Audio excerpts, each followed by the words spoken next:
All right, what's going on, boys? We're live. Normally, we just jump right into breaking down the race for Sunday, but this truck race has taken longer than we thought. So I am going to sweat the end of this race with you guys. We have action, obviously, and Coop will be on in a little bit, and then we'll break down the card. So I'm sitting on Christian Eckes at 12-1, Byron at 3-1, and Hocevar at 10-1, who just got kicked out of the race. Eckes to the lead, Byron in second, I think. Come on, Chris. Run away, sweetheart.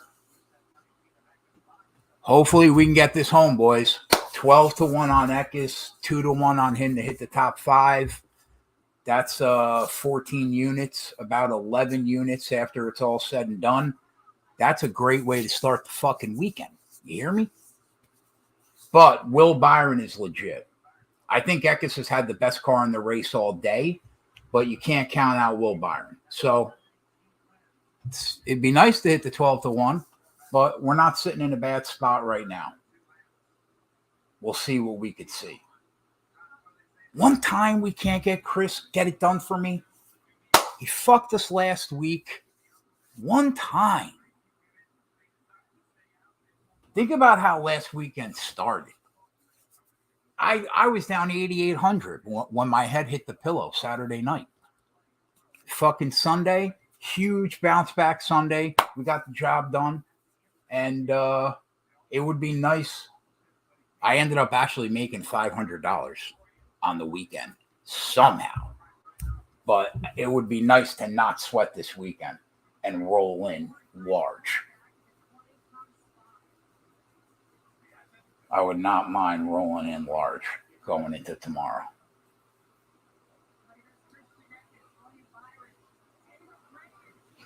So tomorrow, welcome into the boys. Adam Meyer, Philly signed, Mike. We're here. We're here.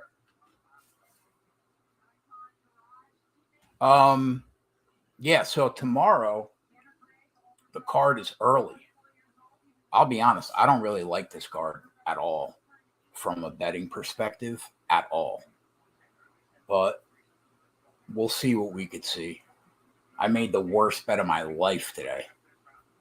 First of all, I said I was never going to bet Bellator again. How'd that go? I'll tell you. I've never been more wrong. I don't think I've ever been more wrong in a fight. Gegard Mousasi is washed. He's washed. Fabian Edwards beat him? I mean, come on, bro. Come on, bro. So, yeah, we dropped the unit there because I was trying to get a better price on Denny Hamlin to crack the top 5, which we'll get into later. Wow, we're 23 laps away, huh? I would not mind starting up 11,000.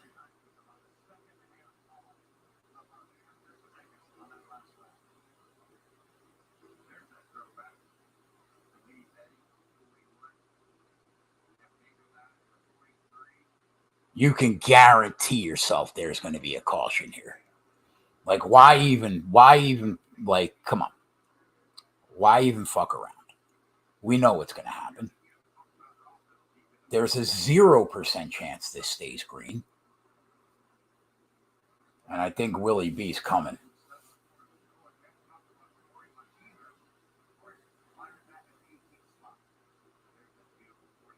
Unless Eckes is in lap traffic.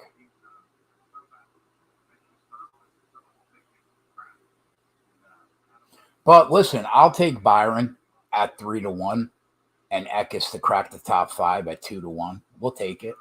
Still pick up a couple thousand on Friday night, which is better than I would have thought because trucks have not been kind to me this year at all.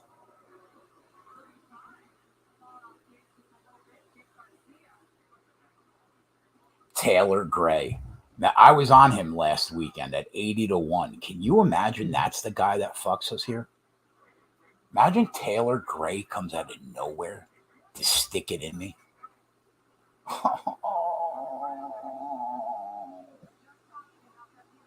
This is why we lose. This is why we lose, because of people like Lawless Allen.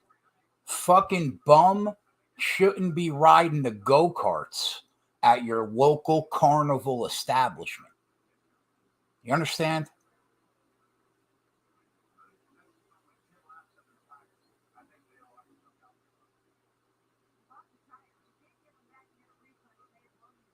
Oh, so I haven't smoked a cigarette in a week. How about that? We're down 70. Haven't had a cigarette in a week. We're fucking here. Yeah, I'll give myself a round of applause. It's not easy. Harder than I thought. Actually, maybe not harder than I thought. You know what I miss the most? Not smoking a cigarette after I eat. Not smoking a cigarette after I eat. And I would say after that, it's doing this for a living. Imagine not smoking cigarettes, like just 6 heaters sticking out of your mouth when your rent is on fucking a truck race.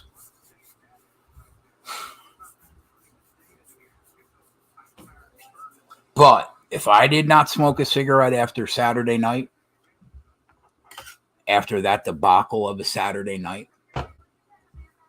then I think I got it beat. I'm pretty sure I got it beat if I got through Saturday night. That I went back and I looked, because like I tell you guys all the time, keeping stats on how you handicap your habits will help you exponentially. So I can go back and see the last time I got crushed like this. And it was 27 months ago. Was the last time that I had as bad of a UFC night as I did on Saturday. That's pretty bad.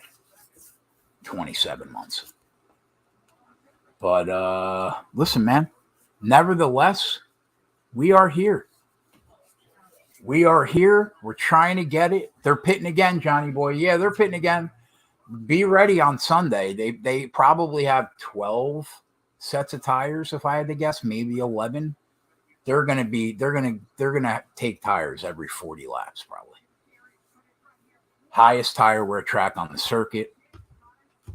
Pit road is going to mean a ton on Sunday, which kind of makes you wonder about Denny Hamlin, even though he's so good here. But we'll get into that later when Coop pops on.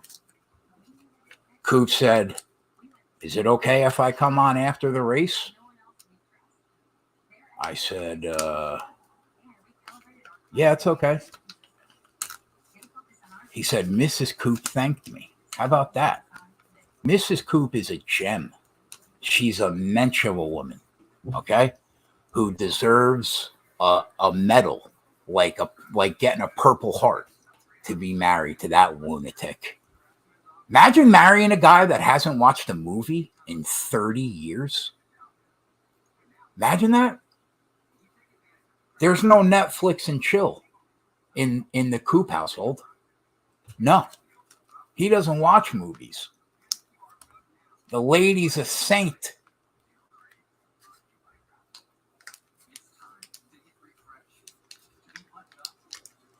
Good call on Nemechek. He has the nuts. Yeah, we'll see. We'll see. I hope you're right. We'll see. I know I heard Coop bet Nemechek, but he also bet somebody else tomorrow. Cole Custer, I think.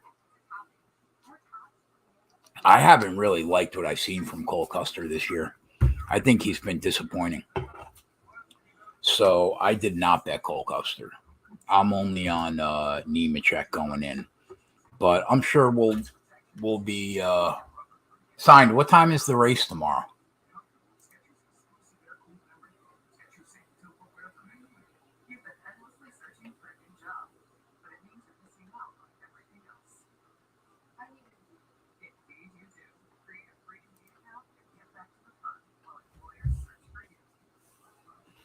I think I like the colors of the Take It to the Bank logo better when they're blue, white, and red. Maybe I should change that.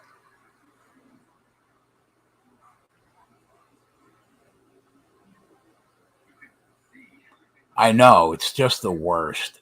And Dan, the guy that started MMA Junkie, he's over at the Action Network now, which, by the way, Dan, the fact that I don't work for you yet is a fucking travesty, but that's besides the point. But my guy Dan said, Dan Stupp said, and he made a comment like,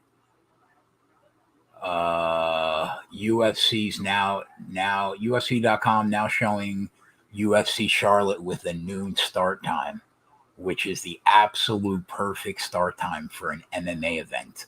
Also, please don't reply with your wrong opinions. That's the worst take I've heard in quite some time from a guy who is usually spot on with his takes. So, I mean, that's just an awful take, Dan. Who wants to watch like attempted murder at noon? No, thank you. I don't want my main card starting until 10 p.m. Eastern, the earliest. That's how it should be. That's how it should always be. Thank you and good night.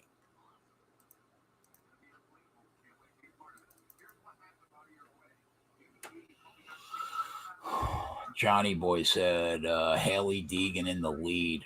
What? Oh, Christ. This is going to be a total shit show. You got two losers that stayed out and didn't take tires.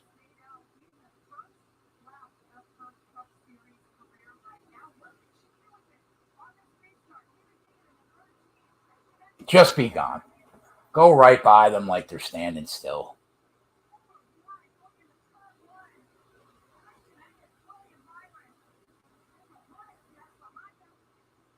$15 to go, boys. One time. Look at this guy trying to squeeze between. What are we doing? Wow. Imagine us betting our hard-earned money on this. Might as well play the fucking lottery.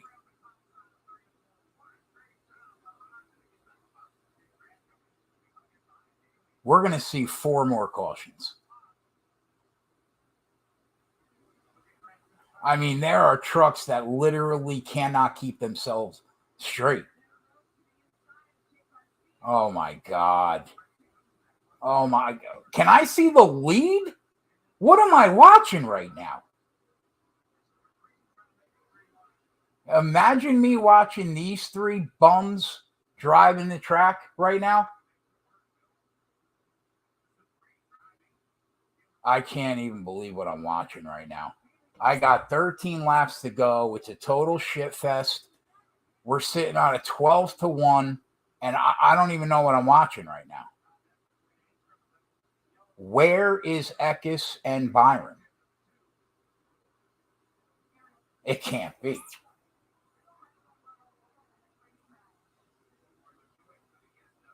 It can't be. Where are the cars?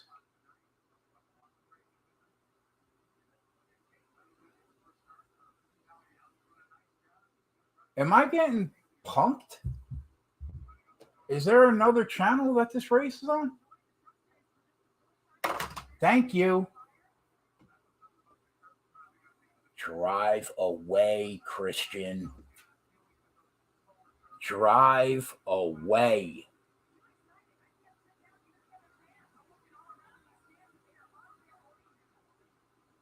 Come on. Set up my weekend, sweetheart.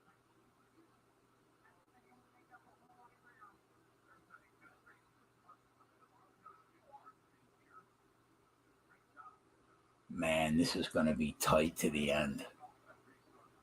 This is going to be tight to the end, boys.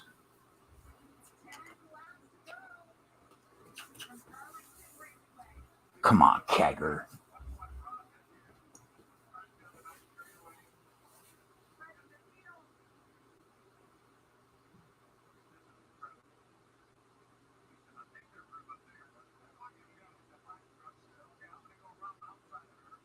This race will pay my bills for 2 months.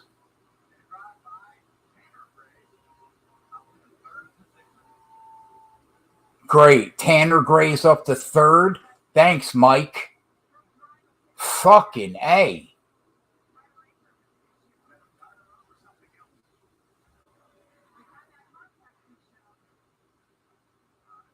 Wow, what a shit fest this is going to be. I mean, don't get me wrong. I'll still take Byron. We'll still make a few units on the race because we have the Eckes top 5.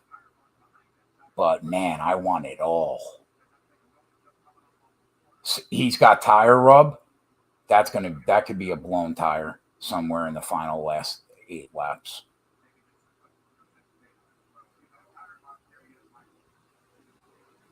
Come on, Kegger.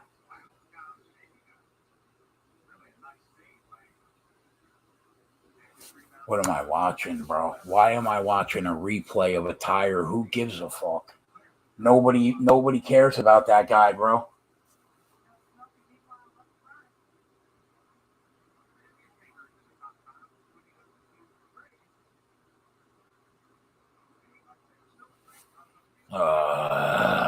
Come on, Chris. Hang on here.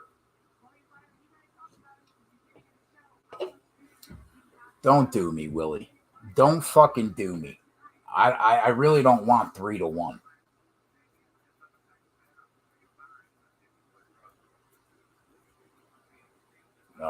He's too close. He's gonna do me.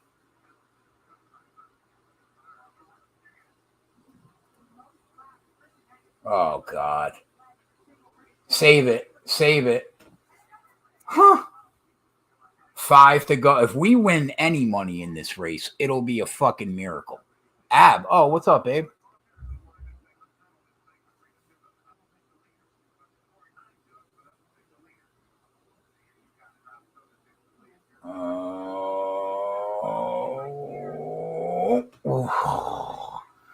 Byron's going to pass him for sure. Bro, are the odds still open on Carruth? Carruth is flying. Absolutely flying right now. He worries me, bro. He's going to win the signed. What's open right now? Anything?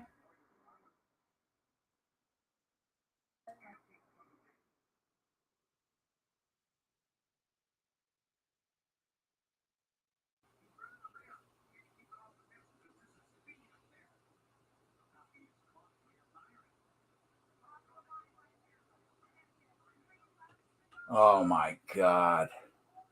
This fucking guy's going to beat us, I think.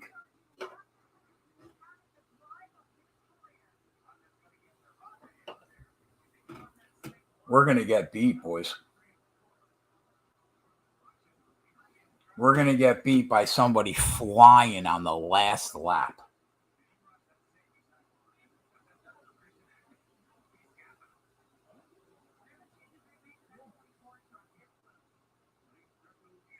Oh my God, this is going to hurt.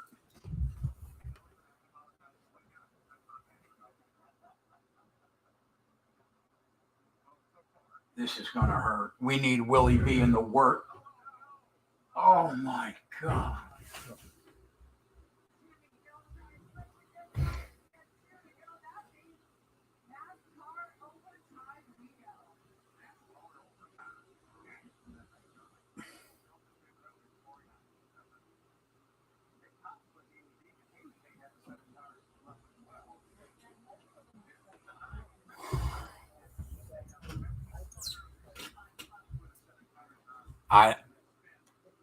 I don't know what to tell you guys. If that happens in about a half a lap, we just won 12-1. We just won 2-1. I don't even know what to say. I don't even know what to say.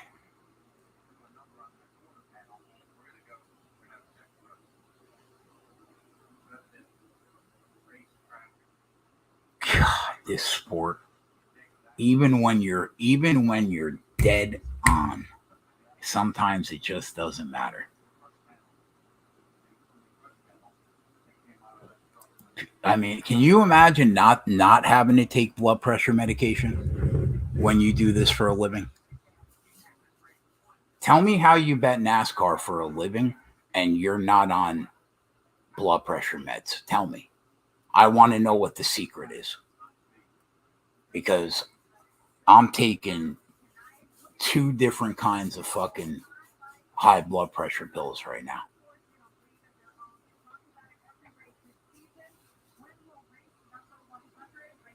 I can't believe that, bro.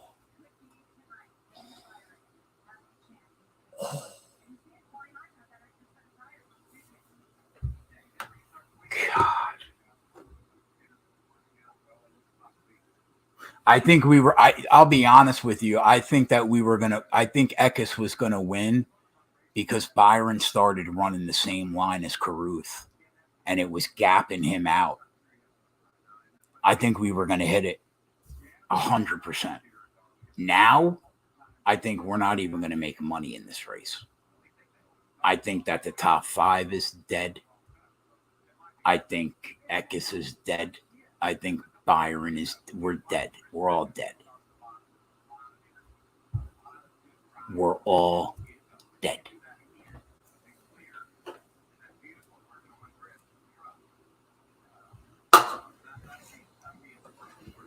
Man, this sport tests everything that you have.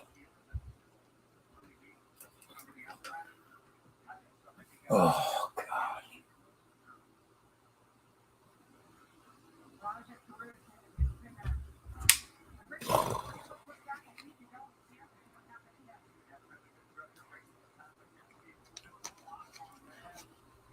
Like, I want to say I did my job, but, like, I don't know what else to do. That's a $20,000 swing.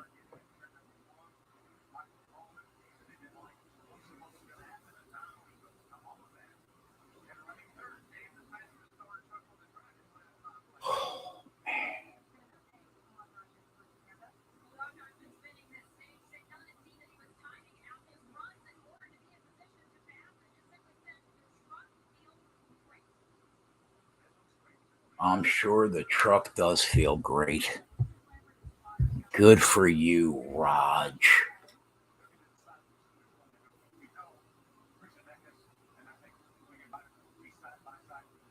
God, thank God Coop's not here. He would fucking puke.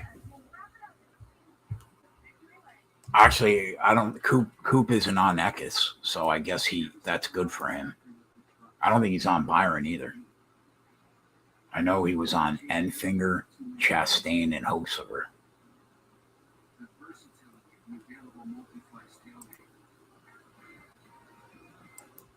Fucking Carruth, man. Where did he come from? He was flying. What? I got to go to NASCAR.com. There's no way that he pit at the same time. That can't be possible.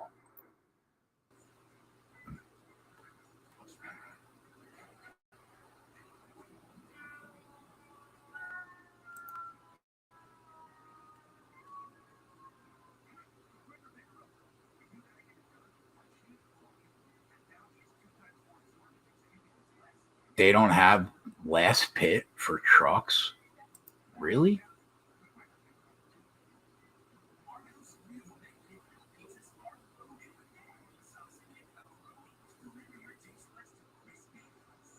Johnny, I know, bro. I know. Believe me, I know.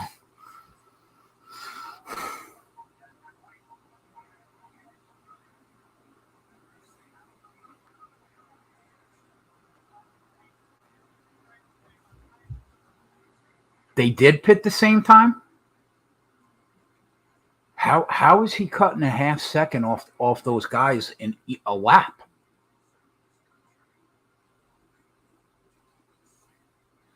Where are you getting that info, Corey?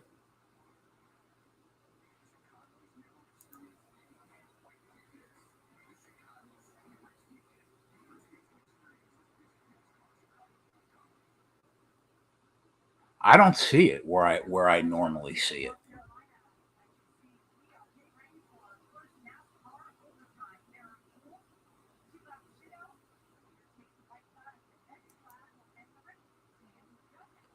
Both lap 128.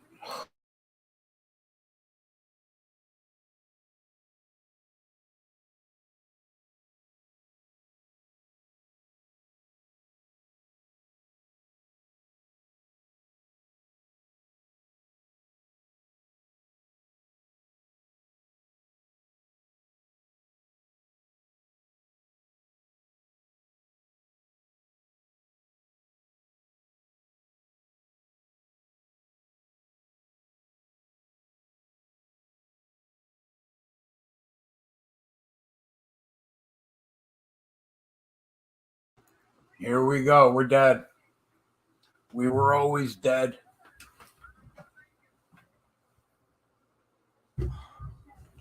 Why do I even bother getting up?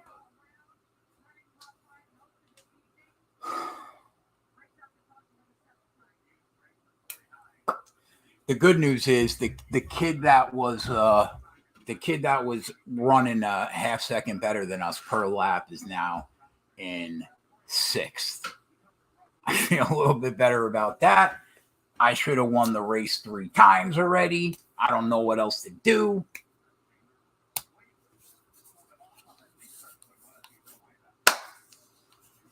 Thanks for showing up, Garcia.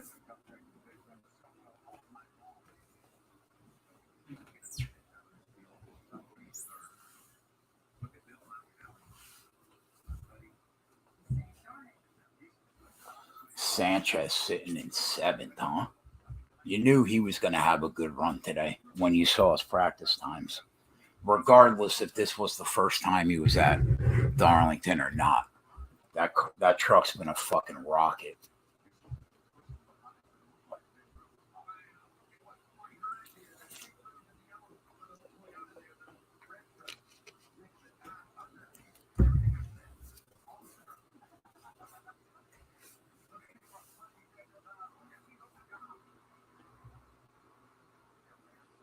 Corey Heim has fresh tires. Yeah, we're dead.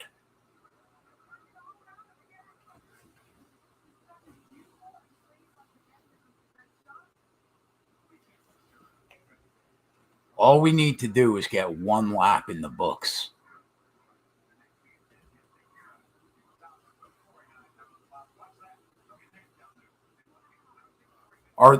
Do we have any lines?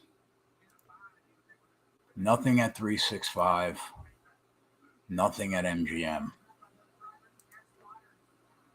I think that those are our only 2 outs.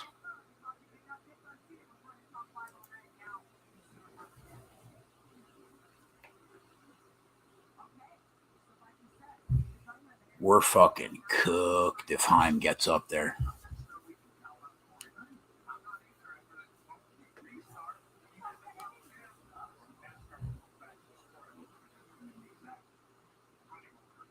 I almost bet Corey Heim at 9-1 today too.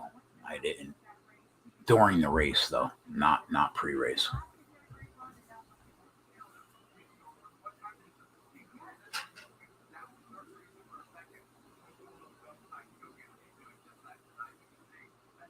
This is brutal.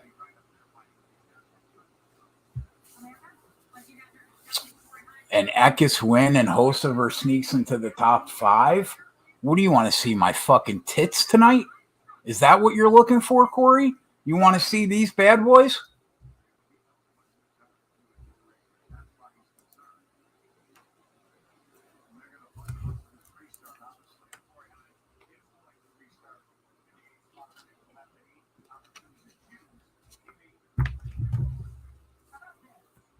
Jesus Christ, bro. That would be like 12, 1450, 1650. That would be like almost 15 units. That's a big night in the Kegger household.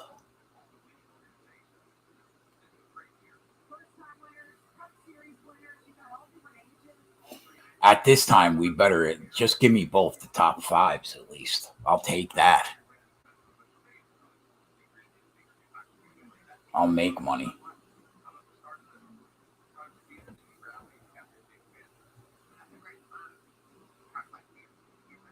Oh, Corey Himes back to 12th.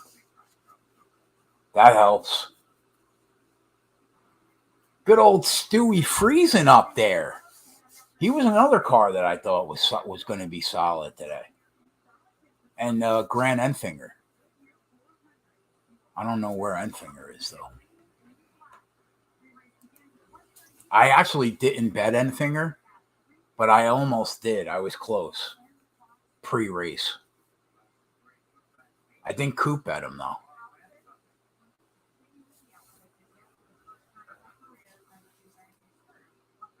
He bet him to hit the top 5, too. Which I liked him to hit the top 5. I just didn't like the price. Plus 140. I wasn't thrilled about the price. Come on, Chris.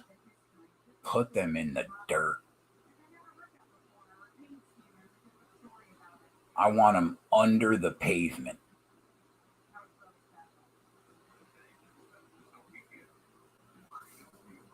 Put them in the dirt. I just want everybody to know we have a 0% chance of winning this race. We should have won it twice legitimately. There's no way we're getting it the third time. Prepare yourself.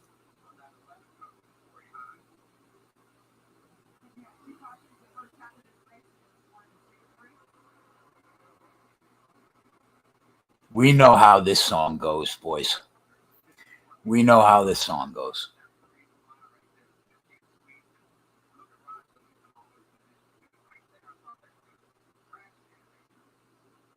Never had a shot. We should have won the race twice at 12-1. Never had a shot. Dead.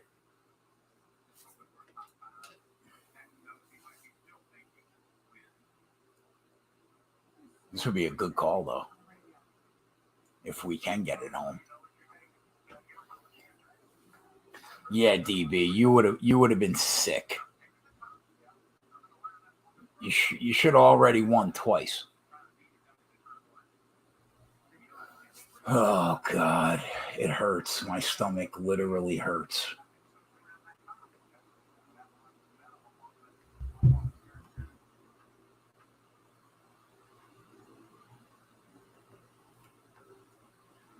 Why do I do this to myself? Why don't I just go get a fucking job?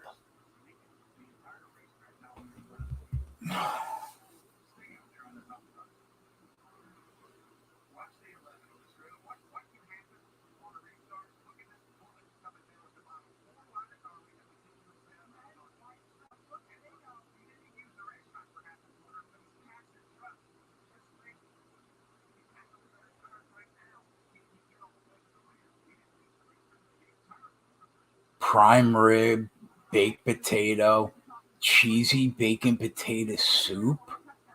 Bro, what do you want to get me stiff right now?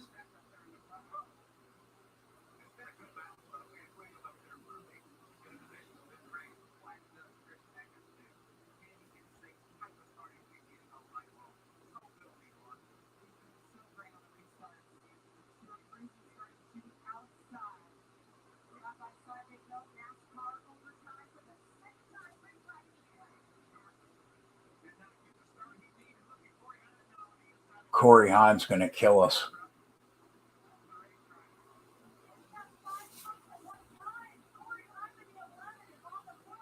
Show me the white flag at least.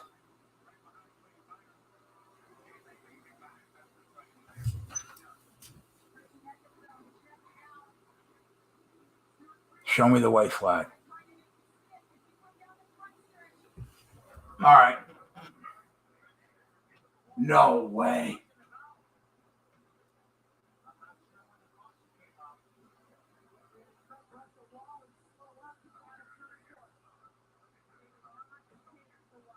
Unbelievable.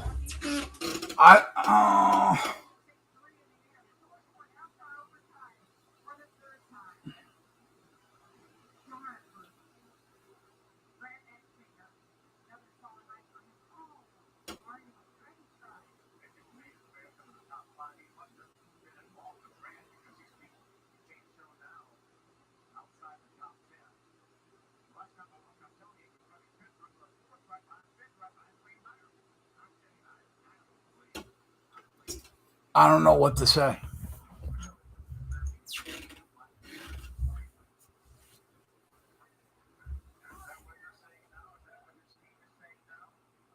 Is it over?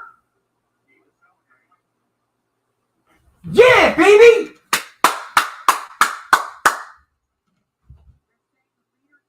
That's how we do!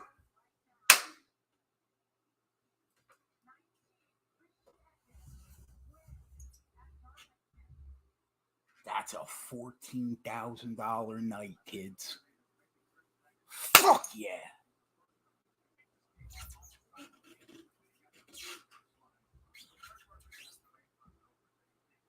Did Hocefer get in the top 5? Oh my God. Touch them all. All. All. All.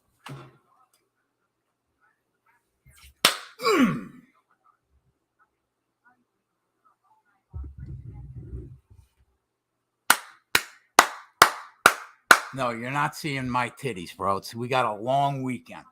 All right? Let's see how we do on Saturday and Sunday. Long weekend.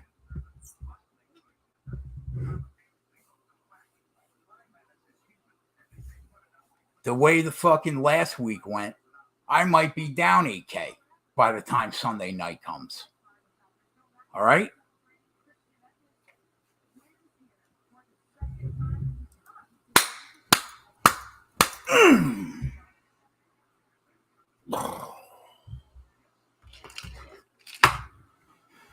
Okay. Calm down before you stroke out, you fat fuck.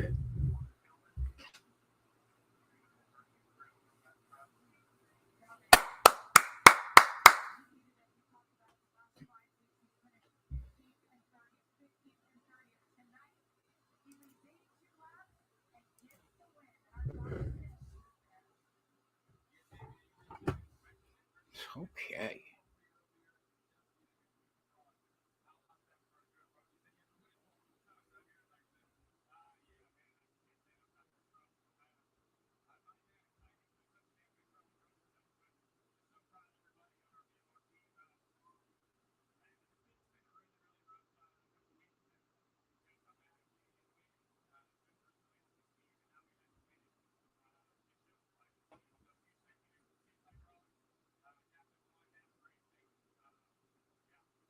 Coop will be on soon.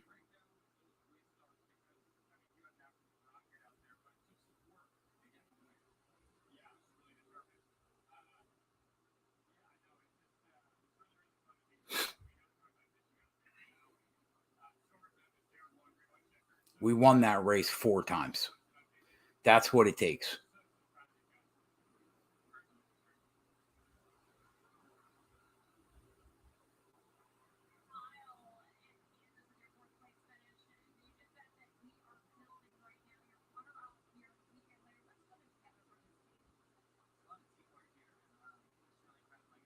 I can't believe Hocefer got back up there to get in the top 5 for us. That's crazy.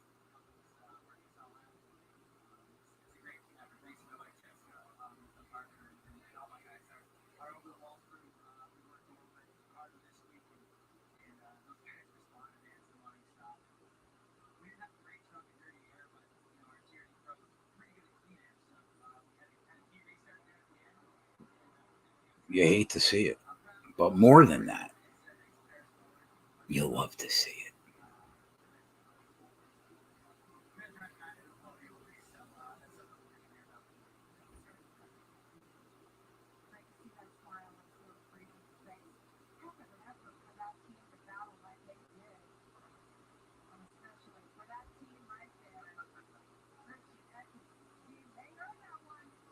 Give me 1 second, boys.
Yeah, those overtimes got us more money, but yeah, fuck that, bro.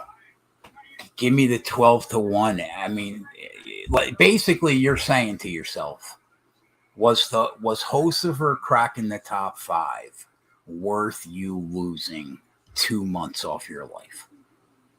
That's basically the decision that you have to make there. Is it worth it? The answer is no. I'd rather have the 2 months.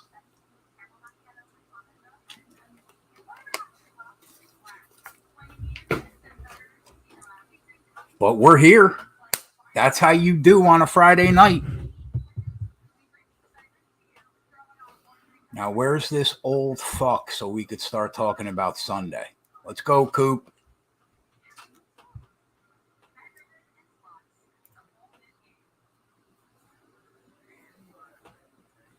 Oh, I got my guy Johnny Boy on him. Love to see it.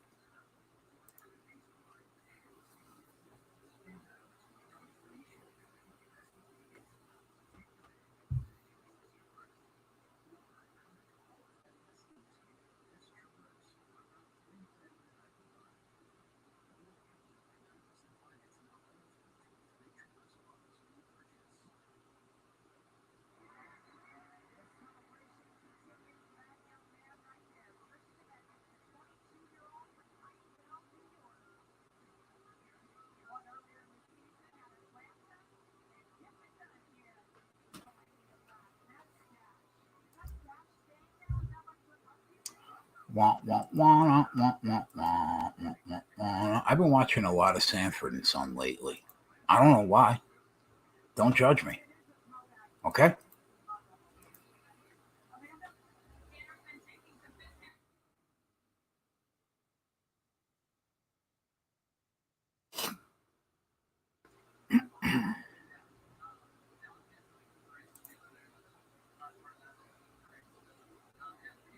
Oh, Meyer, you didn't fucking get the you didn't get Eckes?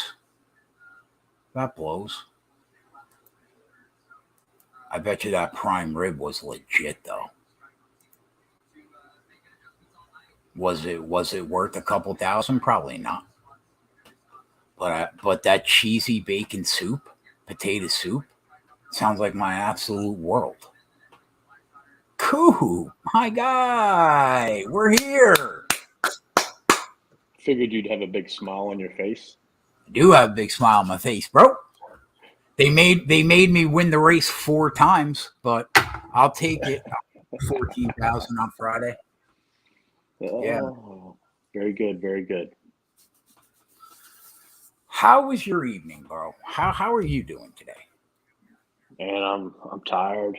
A lot of work, a lot of running around, getting stuff ready for Mother's Day. Just a lot of stuff. A lot of stuff, indeed. You look tired. You look a little beat today. Yeah. I mean, I got my work release workers back this week. So. Oh, does that mean less stress for you?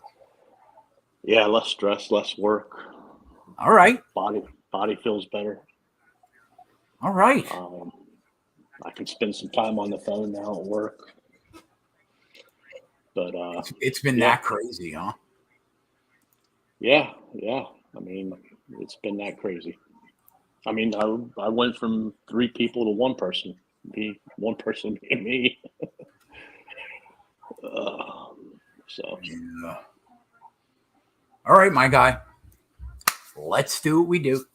So you got Eckes at 12 and Hocevar and Eckes top 5, right? Yeah, 14 and a half units. I mean, I don't know how Hocevar snuck back into the top 5, but I'll take it, I guess, you know. Well, all them cautions. Yeah, I cannot believe that. Sometimes the timing. I mean, you're talking about initially Eckes needed a half a lap before that caution came out, and he won. Then he would have won again. Then he would have won again. Like sometimes, even when we're dead right, it just doesn't even matter. I'm shocked that he actually got the win. I thought for sure it was going to be freezing or Enfinger or Byron. I thought somebody would take it from him. Definitely. What? Any surprises? Anybody that raced better than you thought, or worse than you thought? And I like Zane Smith, man. They just missed this whole race. Like I can't remember like between last year and this year a time where they've missed the whole race. Yeah. So yeah, he would be the bad. I mean, Ross. I mean, I thought Ross would be better, than what he was. He had some questionable pit stops there at the end. I'm not quite sure what was going on. Lost some track position, but I don't really think it was his fault though, Coop. That car was 2.5 seconds off the 10-lap average lead. When I saw that, I was like, "Wow, that car's got a lot of work to do." yeah, but I didn't think it would hold, man. Same way with like Zane Smith. He was just as bad as Chastain in practice. So I just didn't think it would hold up, during the race, but it did. Ross has been good here, so I thought that he had a chance to overcome the Right, car. exactly. That's why I bet him initially.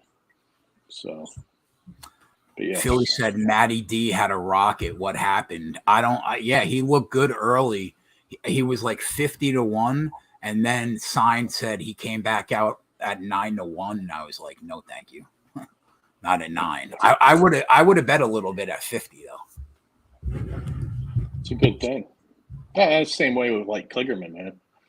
65-1. I mean, the guy was moving forward even with the freaking smoke coming out of his truck. Yeah. Sanchez, you thought you faded him. You thought he would be bad, huh?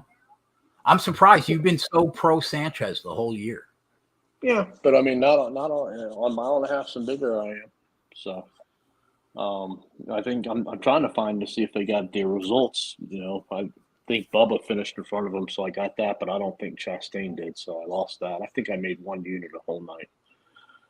I got on Eckes, but not nearly what you got him at. I can't see the results yet either, actually. Yeah. I mean, at the end, it showed him in front of them, but I mean, and then him being in the wreck, I'm sure he'll fall back. So I feel good about that. I just don't think Chastain will get in front of him. Yeah. Which would have been nice. Real quick before we get to Sunday, tomorrow, I know we both are on Nemechek. I didn't bet Custer. You like? Why do you like Custer? I think he hasn't been that good lately. At least coming back to Xfinity. I mean, he's been better right now the last several races than what he has earlier in the year.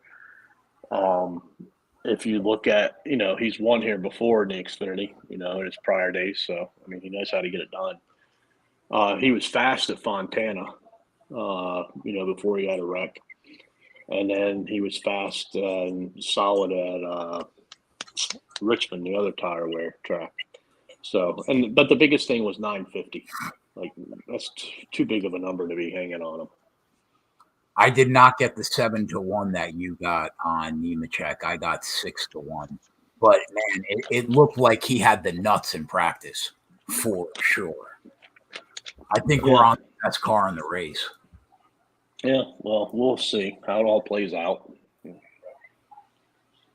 You just never know. All right, let me pull up my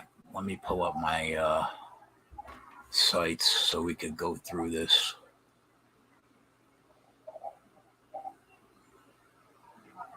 What are you doing for Mother's Day? Anything nice? Oh, we're having dinner tomorrow afternoon. But other than that, just having the families over. A lot of preparation now, man. Wife takes this stuff seriously. Does all of her cooking and shit. I was talking about your wife on the show earlier. I was like, because I told the boys, I was like, Coop's running a little late. I said, they're making dinner. And then I said, Mrs. Coop said, thank you. And then I started going into how much of a saint that she is for living with a guy that hasn't watched a fucking movie in 30 years. God bless her heart. Imagine not watching a movie with your wife. So you know what she told me. Two things. We're on my wife. First off, all right, hold on. I'm reading my email the other day. Oh, she didn't delete it, did she? She fucking deleted it. Hold on a minute. I got this guy in the deleted emails.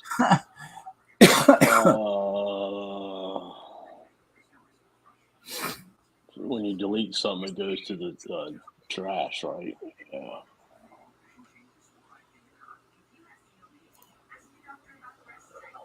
Hold on. I mean, we get like 55 different emails every day that are, crap.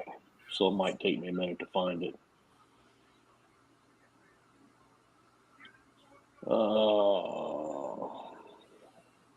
There it is.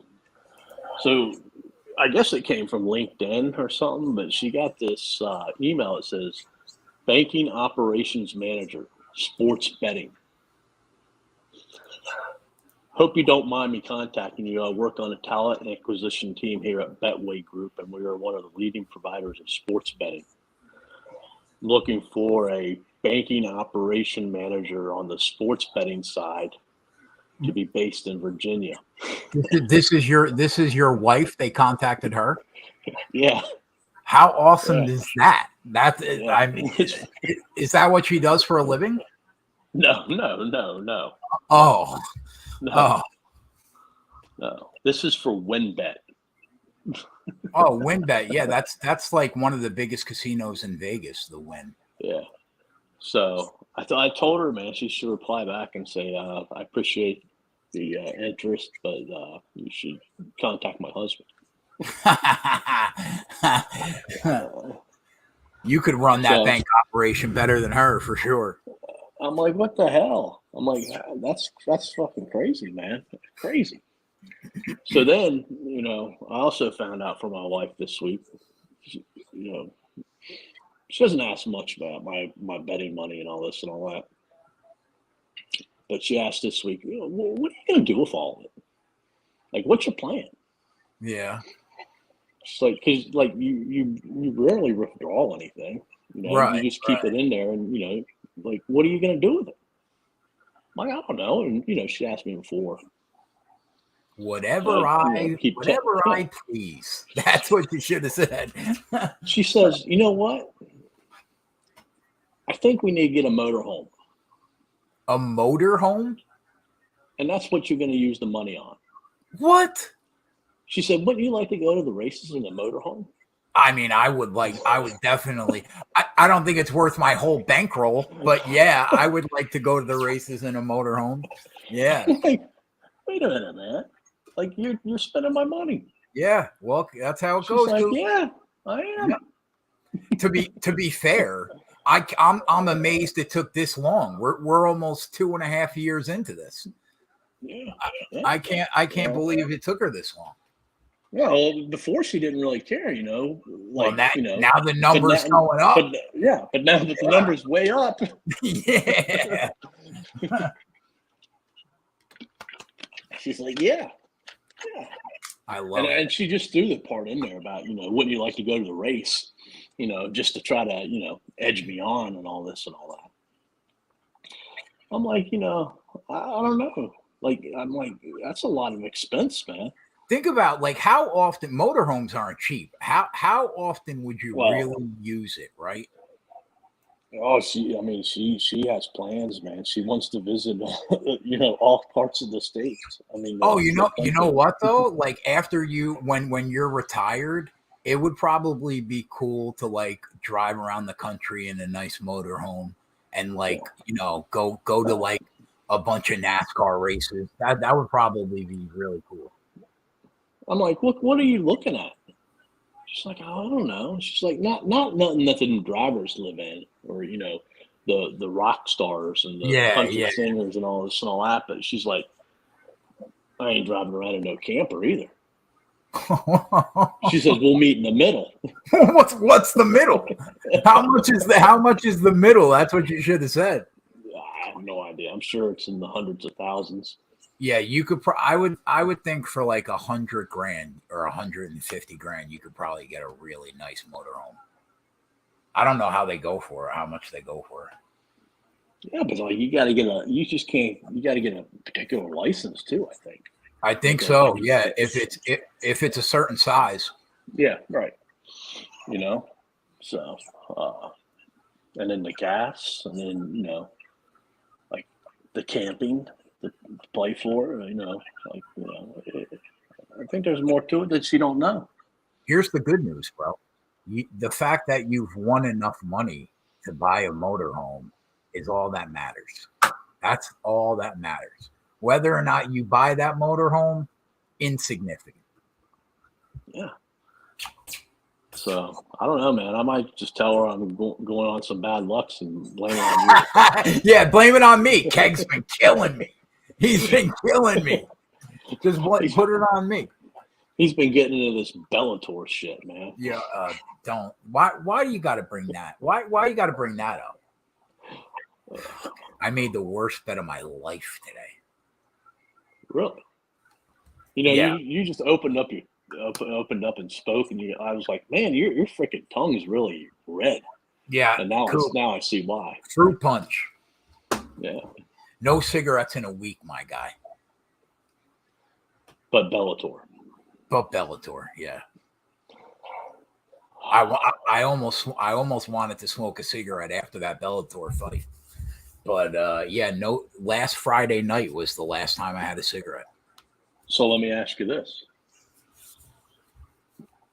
If Eckes doesn't win, would he be lit up? No, because you weren't around last Saturday night. I had the worst night. I lost 80. Not only did I lose. I know you told me you lost $8,000 or something. Every single bet I put on the site lost. I went 0-8. It was a fucking disaster. If I didn't smoke that night, Coop, I think I'm in the clear. I have been smoking an immense amount of weed, though. A lot of weed. Congratulations. You got to start somewhere. Yeah, that's what my mom said. My mom was like, good for you. You stopped smoking. Good for you. Just get high. That's what she said. I was like, okay. Did you get high with it? No, I wish. I wish, man. She does. She's the type of person that doesn't even want to take like Tylenol because she's afraid that it'll do something to her. She's a square, total square. Now nothing wrong with that. I put her through so much shit in my 20s, bro. She deserves a Medal of Honor. Because I basically took every drug on earth in my early 20s. It was a nightmare. Mm-hmm. Coop, we started this weekend right, bro. I'm in a good mood today. No, you more than me. Winning is winning. If you finished up, that's all that counts. I told you, man. Like, the other thing, man. If I don't have a positive month, it's all because of you. That's not fair. That's not fair. Coop's going for the perfect year, boys. He's made profit in 11 months straight so far. He's got one more. He's got to get through May. If he can get through May, he made money in every year, every month, which for a bettor that's only been betting on sports for 2.5 years, probably, that's very impressive. I think when I was 2.5 years in, I lost money in every month. Literally. Yeah, but when you were 2.5 years in, man, like you were what, 20 years old? Yeah, 20. Right. Yep. So, I mean, if I was started when I was 20, I don't know if I don't know. I probably wouldn't have the bankroll management. I'd be like some of them kids out there today. Yeah, you're right. Plus, there's so much more. You have so much more access to information than you did 20 years ago, 23 years ago. But is that good or bad? I think it's a net positive. I think it's a net positive. But I understand what you mean, though. So, because I mean, if your information was a lot better, man, it's just like when you started NASCAR, man. Like how much better were you than the people who were providing the information? Right. Right. So, man, 5 years ago, dude, betting on NASCAR was so easy. Like literally, fucking moron could do it. Like they would have the leaders at 7-1 with 25 laps left in the race. They didn't know what they were doing. They didn't have a clue. Now, right, but like you were betting on 2 books, right? Back then, I was betting on. No, well, 5 years ago, I think we were illegal. I think it'll be 5 years in Jersey. So I started betting locally when I started betting NASCAR. But once DraftKings came out and FanDuel, I think I started with just those two. So I started building. Huh.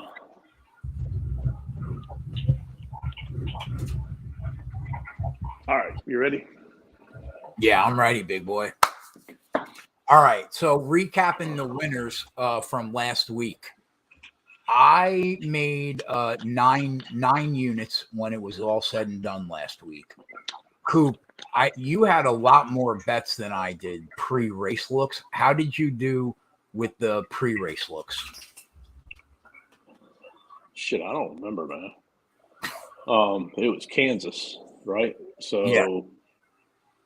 Man, I don't know. I have to think about it. I don't even remember when I betted, man. My short-term memory is really bad. Yeah, mine too. That's just the weed. All right. Well, we made money for sure because I picked up 9 units. Oh, but one note that we will talk about, Kansas. I find it incredible. I did not bet him because I was already invested in Kyle Larson. But like 3 laps into the race, your odds-on favorite, who I think was 5.5-1, maybe at close, he spins out he spins out 4 laps in. He stays on the lead lap, and FanDuel hangs 20-1 on Kyle Larson. That's just incredible. I think whenever that happens and he's on the lead lap and it's 20-1, I think it's an auto bet because of the car. I was 20 I would have won 20 units anyway, but I know you weren't with me last weekend. What's your thoughts on that? I don't think you'll see it happen again. I don't think you'll see it happen again either. But it had at least not with Kyle Larson. I mean, I know. I recall it happening last year at a race with Denny Hamlin, but it wasn't like the 3rd lap, and he went down to 20-1. So I mean, we just got to be, very cognizant of it now. And see and watch. But I'd be surprised. But I mean, even again, if it's like 10-1, I think you got to do it. Yeah. You know what's crazy too, Coop, is it was priced at more than one book. Like multiple outlets had him at 20-1, which was just crazy. Yeah. That was crazy. But yeah, that was the live betting takeaway. Mm-hmm. My takeaway on the race was status quo. I think everything that happened in that race, we basically thought was going to happen. We knew Kyle Larson would be strong.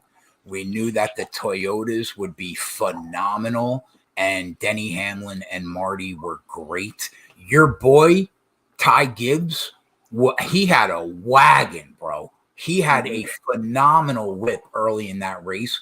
Unfortunately, he ended up getting damaged. Bubba, fantastic, pretty much the entire race. Tyler Reddick, I thought, was a little disappointing from what a lot of people expected in the market, but he wasn't bad.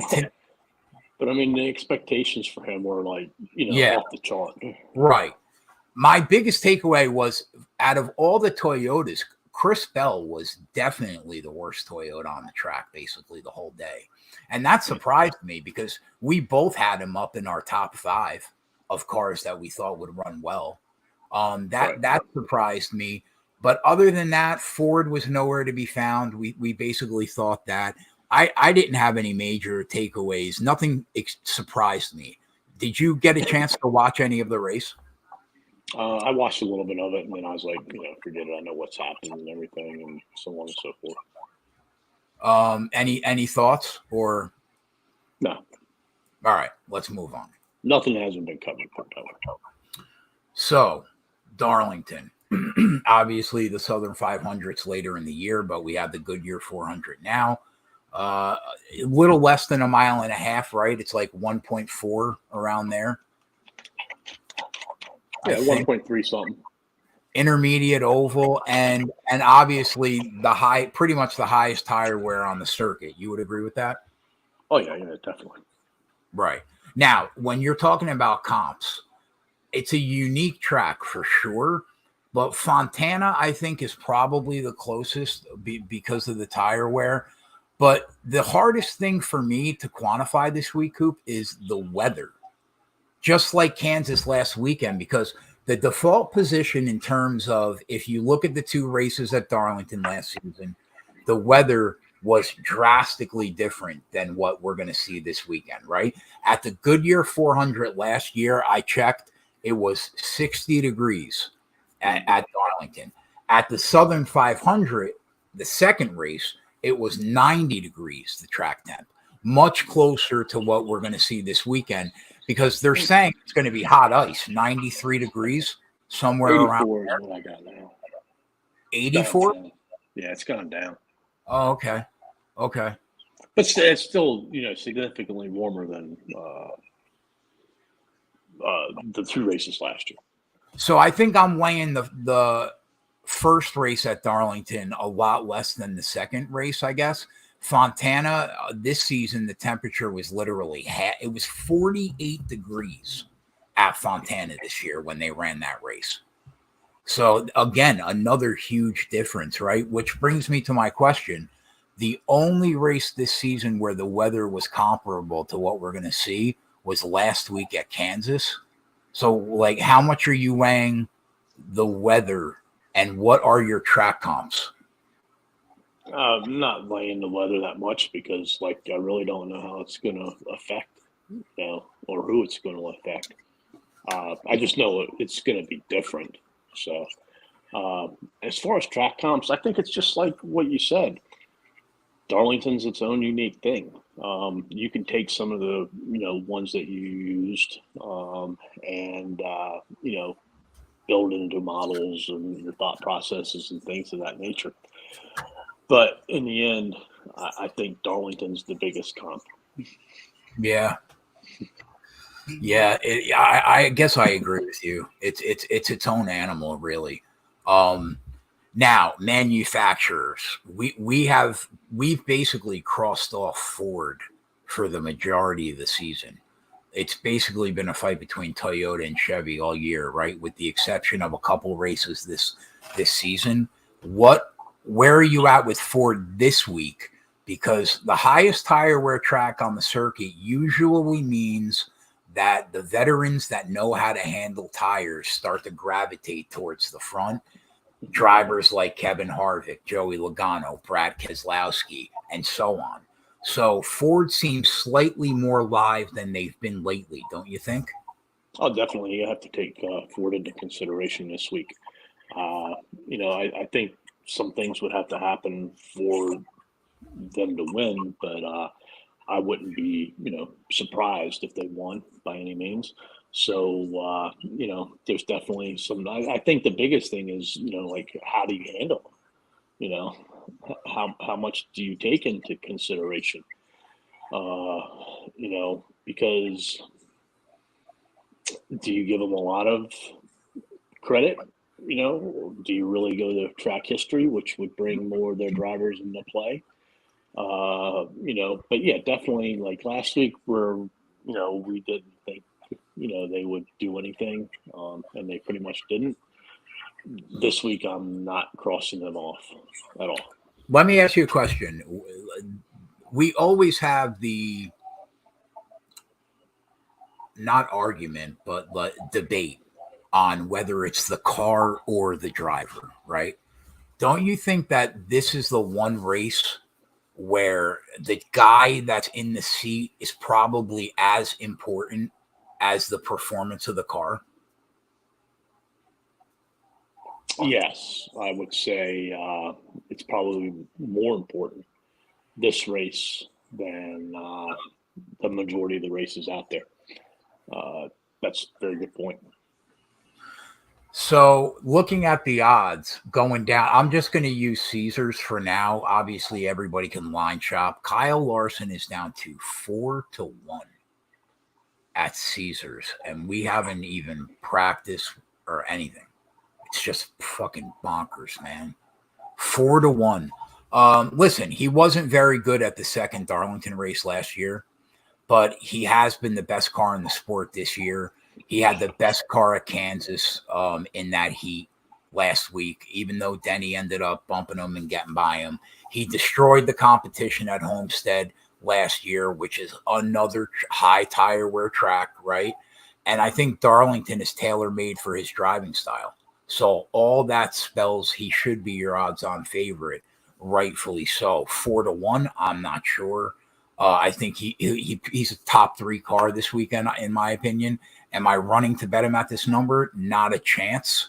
Do I think you have to consider trying to get involved with him somehow to get a better number? I guess so. I mean, how do you leave him out of your betting card? It's hard to. But 4-1, Coop. It's crazy. I mean, you can get him at 5. I'm considering it. But like at that point, you're just betting him, right? Possibly. I think that the books aren't off of their numbers for this particular race. I mean, if I was making a book, I don't know if I would have him at 400. I think 500 is a fair number for him. And then I think Denny and Marty right behind him. I think there should be some stagger after the 3 of them a little bit, which there really isn't, because I think the book you're looking at, Caesars, that's like 7 or 8 drivers at 1,000 or less. Yep. But I mean, it's very tough because he goes out, he wins tomorrow, he's going to be 300 to 350. Yeah, like I'm not going to leave him out. Get on pole, not win the Xfinity race. Excuse me. Oh, right. I agree. Yeah, I'm not going to leave him off my card, but I just don't want to bet that number. I just don't want to bet 5-1, man. It's tough to make money that way unless you're only going to ride him. And I do think that there are some cars in this race that are going to be competitive. Second choice, Denny Hamlin. Denny definitely has a top 3 car in the series this year, probably. I mean, it's hard because you got to put Byron and Larson, I think, probably in their own little, stratosphere. And then, but after that, I think it's Denny and Marty are probably the next 2 cars I would pick to be in terms of who's been the best this year, right? So he needed his pit crew to give him a chance last week, and that's exactly what they did. So if his pit crew is going to give him a chance, and you combine that with him not having any speeding penalties on pit road, it gives him a real chance to win races, and that's what happened last weekend. The car and the driver are excellent this year. It's just pit road that's the problem. He's won at Darlington a million times. He's a top 3 car here every year. He's going to compete for wins. That said, 5.5-1 sucks, but that's where we are. I know you think, is Denny your second choice or Marty? Probably. He's in your top 5. Yeah, there's either one of them. They're right there. I mean, if you look at these three drivers, they're incredible. Like I was looking at their stage results earlier this week. Denny's finished in the top 10 18 out of 20 times in the last 10 races. 10 since stage racing started. Truex, I think, was like 14. And then Larson, he missed 3 races. But other than last year, he's finished in the top 5 every time in the stage 1 and 2. So where Marty has struggled the most is closing the race.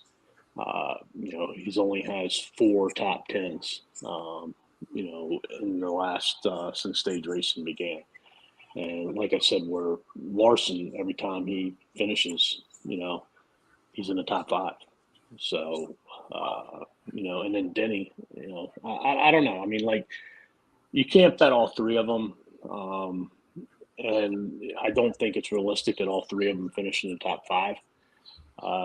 You don't think that's realistic? I don't know. I mean, I think it's happened maybe once at Darlington. Okay. So, it's tough. I mean, look at tonight. Like, the field's kind of open, and like that truck race is wide open. And, like, look who finished in the top 5. The Gray brothers. Yeah. I actually bet that kid Taylor Gray last week at 80-1 for a quarter unit. Yeah, I know. Listen, for Marty has been, for me, Coop, he's been the surprise of the year. He was okay last season, not great, not awful, kind of a middle of the road guy that I did not expect was going to bounce back into old form, but he's been flawless, really. But I mean, like, of those 3 drivers, wicked fast. Of those 3 drivers, I think there's only one that can toast this entire field. Larson. And of those 3 drivers, I think, Kyle Larson, you legitimately could say he could have 8 wins right now if everything went perfect for him. He could. He's been freaking fast at every type of track. And now you're heading to the best type of track that suits him. Yeah, riding the wall. This is his jam. Right. So, that's why. And then, we haven't talked about, like, the qualifying groups. Like, they're all 3 of them are in the same qualifying group. I feel confident out of the 3, the most of Larson, then Hamlin, and then the least confident when it comes to qualifying is Truex. Right. Yeah, I agree. So, I mean, there's like 7 or 8 drivers in their group, and I think that's where the Fords could step in and really, muffle one of them or 2 of them, because Brian Blaney, as bad as he's been here, is qualified here very good. Joey Logano is qualified here very well, So, Gibbs is in that group, I think, too, Yeah. he could put down Bell's in that group. He puts down good qualifying laps. Definitely. So, I mean, there's so many drivers in that group, but I think Larson's the one that can pull through out of them. I don't disagree. I think that those are your top 3 guys, but I do think that you're right, the one guy that he can come out and do what he did at Homestead and just shit on this entire field. Yeah. He could, yeah. I do think that the number on Marty at 7-1, I think that's an accurate and fair number. I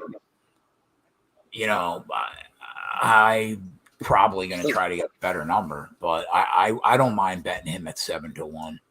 I think that's fair.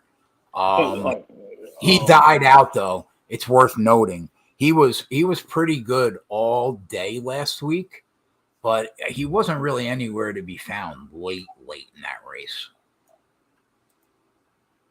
Yeah, Marty. Yeah. All right. After hold on a minute.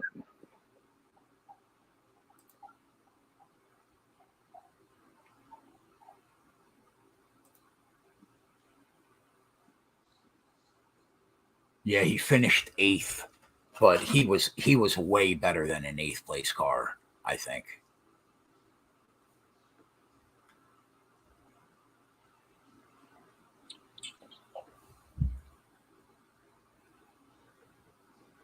Yeah. So if we go back and look at the truck practice, Yeah. like at the very beginning, like I didn't think it was very legitimate. You know, I thought maybe we had different drivers on different strategies. We had different drivers who maybe didn't have the right setup, you know, or whatever in their truck. But if you look at the 10-lap average, Bubba was number 1. You know, he was never a race-winning truck tonight, No. but he was, you know, a top 10 truck. All right. Number 2 was Raja. You know, he came on, you know, really strong there at the end. I don't know where he was for the majority of the race, to be quite honest with you. I think he would probably spent most of the race outside of the top 10. Yeah, he came flying late, definitely. Number 3 was Hocevar. All right. He had a great long run car, though. Right. Number 4 was Eckes. Number 5 was Majeski. Number 6, William Byron. Yeah. Eckes and Byron were probably the best cars in the race, right? Yeah, I would agree. But they weren't the best in practice. They were the 4th and the 6th. Right. So, like, how much do you put into this practice tomorrow? Honestly, not much, because what I think we just spoke about how important the driver is on Sunday more than the performance of the car. I think that the guys that we see that are good at Darlington are going to be good at Darlington on Sunday. And that's what I think. Because, like, who cares if your 15, 20 lap average time is slightly better if you can't manage your tires worth a dick, because you're getting passed on lap 30 or 35 anyway. I think it all comes down to the guys this week. But then if you look at it, Taylor and Tanner Gray, you know, they were 1, 2, 3, 4, 5, 6, 7, 8, 9th and 10th in practice. Yeah, but where are they? Where did they finish in this race if it ended before the first overtime? Probably 15th. Right. So again, if you look at it like that, Bubba was there, I think you could say. Hocevar was there. Eckes was there. Byron was there. Majeski was in there, but, like, we can't really count him because he had issues from the get-go. You know, Kligerman was in there. You know, he had issues from the get-go. But, I mean, he looked like he was fairly fast. I don't know if he was, you know, top 5 fast, but he was moving his way up through. And then you had the Grays. So about half of them legitimate, half of them illegitimate. Yeah. I think that we just stick with the people that we know are great at tire wear, managing tires, and I guess combined, you always have to look at the car's performance somewhat, but we're definitely going to weigh the driver more than the books have. So if you go out there and let's say Martin Truex pulls a Zane Smith in practice, it doesn't affect if whether or not I'm trying to get on him or if I like him. No. You're not going to have him bet. I mean, he's a live bet for you either way. Right. But do you think that we really got to, like, take that from consideration? Because I didn't think Zane and Ross would be as bad as they were in practice tonight. Yeah, I mean, Zane, it's always surprising because he owns the series. So it's always surprising when he shits the bed. Chastain, too. I thought when you look at how Chastain has run at Darlington in the Cup, and I would have thought that he would have ran better for sure. But, man, that truck was way off performance-wise. So getting back to the Hamlin, Truex, and Larson. Like, I feel like I have to bet one of the three. Because they could all go out and dominate, and they could all be I agree. worse numbers than what they are right now.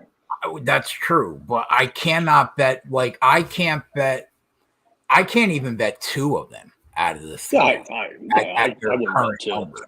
Yeah, I wouldn't bet two either.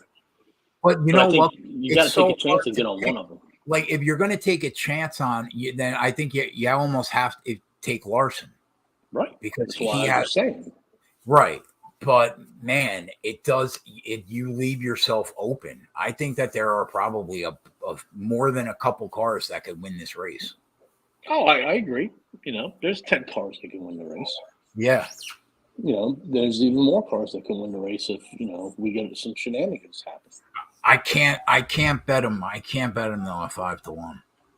I'm not programmed like that. I can't do it. I'm not programmed like that either, but I think this is a unique, different type of race to where he legitimately can go out and homestead this race. So let me ask you. So how are you rating Reddick then? I need to look in a little bit more Reddick, because evidently maybe his team did some really bad stuff tonight. Oh, really? Yeah, because they were talking about where where Pockrass was saying more penalties could be coming on Tuesday for them. Yeah. What did they get caught cheating? Well, they failed inspection twice. They don't say why, or I don't know. I haven't heard why. Who else failed inspection? Ty James. So they're going to lose a crew member, right? Yeah, they already said who it was. I can't remember.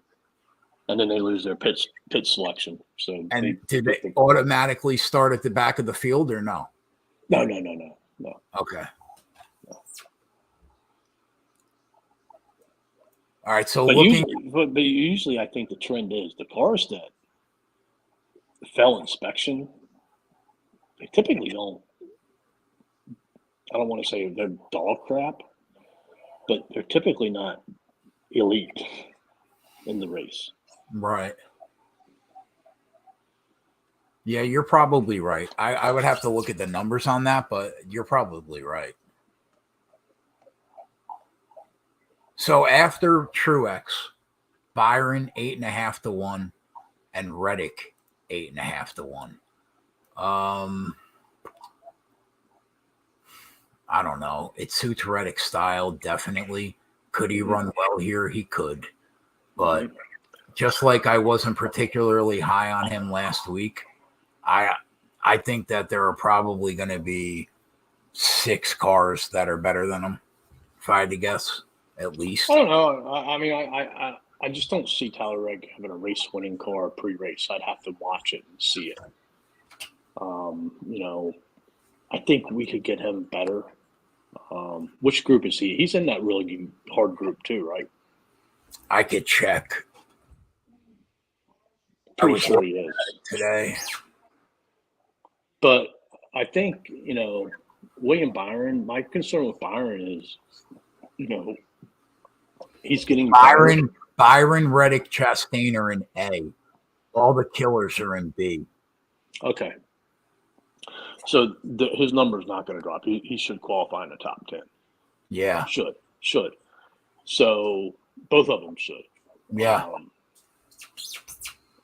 So I think that maybe leaves room for them to be, to go down, and maybe a Hamlin or a Truex, maybe even a Larson to go above them. If I'm looking at that Group A, Coop, I would think Elliott, Wallace, Reddick, Byron, Chastain advance. I don't have it in front of me, but I know it's weak. It's weak. Cindric, Priest, Dillon, Poole, Briscoe. Austin Dillon could surprise. Yeah, maybe him. McDowell. Oh, Eric Jones. Everybody's blowing Eric Jones because he won here last year. He's looked awful. Mm-hmm. He has not looked good at all. Right. What are your thoughts on him? I don't think there's any way he runs as well as he did last year here. No. Your boy LaJoy, Dinger, Busher, and Stenhouse. I think it sets up well. If let's put it this way. If those 5 that you mentioned aren't in the top 5, that's a worry. Why? Big worry. Because it's so weak. If Reddick and Byron and Chastain aren't in the top 5 of that group. Oh, if they aren't. I thought you said if they are. No, if they're not. Oh, I'm with you. Yeah. Yeah, I'm with you. Yeah. So again, all right, like my thoughts on Willie B, he's going to be fast. I just don't know if he has that long run speed and able to manage it. You know, he's won at Miami before, you know, that was the old car. So, you know, I look for him to be competitive. I wouldn't be surprised if he leads some laps. I wouldn't be surprised if he leads a lot of laps. But at some point, I think he's going to, you know, fall back a little bit around the top 5. I basically agree with everything you're saying. So let me ask you this. Yeah. Would you bet Larson plus 500, or would you rather bet Byron or Reddick 850? Oh, I'd rather bet Kyle Larson. Okay. Yeah. Okay. I'd rather bet Larson than them too, because I agree with you. I think Byron's going to be strong. He's going to be good all day, but we're just going to see him start to fall while we see the guys that know how to manage tires start to go towards the front. So I'm right with you on Byron. Reddick, I guess you can't count out Reddick because of the track, but I don't know, man. The last couple of weeks, I just haven't been that high on him. Like, I kind of look at, like, William Byron as to maybe how Nick Sanchez raced tonight. Like, he had a lot of speed, but, like, you know, he wasn't able to stay up there, you know. And, I mean, Byron has a lot more experience, obviously, than what Sanchez does. But I think it's kind of like how it's going to play out. Yeah. You know, interesting enough, I Fantasy Race, who that guy's great. He has great analytics. At the second Darlington race, Will Byron was the 3rd fastest driver late in the run. Chastain was number 1, Blaney 2, Byron 3, Denny 4, Bell 5. Where was this at? At the second Darlington race last year. What about the first one? Oh, I could check that. Because the second one was at night. The second one was at night, but it was 90 degrees. It was Blaney at the first one. Blaney, Logano, Reddick, Elliott, Byron, Denny, 1 through 6. And that's late run speed. Yeah, fastest cars late in the run. Okay. I don't know. I mean, like, there's 2 drivers I can't figure out. Byron. I know. Who Byron, you said? Yeah, Byron's one of them. Oh, I thought you were going to say Blaney and Logano. No, Logano's the other one. Yeah. If you look at high tire wear tracks since the start of 2022, the number 1 fastest average speed rank is Joey Logano. See, I think a lot of that has to do with the fact that there were so many cautions last year in these races that it was a benefit for him because he didn't have the really, really wrong runs. But he was always good on the restart. Yeah, that's true. He is good on restarts. Yeah. But like, what did you and I say all last year? Logano and Blaney Penske in general fell through the field like a rock, right? Yep. But man, the analytics say differently. Correct. For that particular race. Yeah, high tire wear tracks since 2022. He was 3rd at Fontana, number 1 at the first Darlington race, 5th at Darlington 2, 4 at Homestead, 4 at Fontana this year. Average rank of 3.4. He was 4 at Fontana this year. Yep. Denny was 4 too. They must have had the exact same time.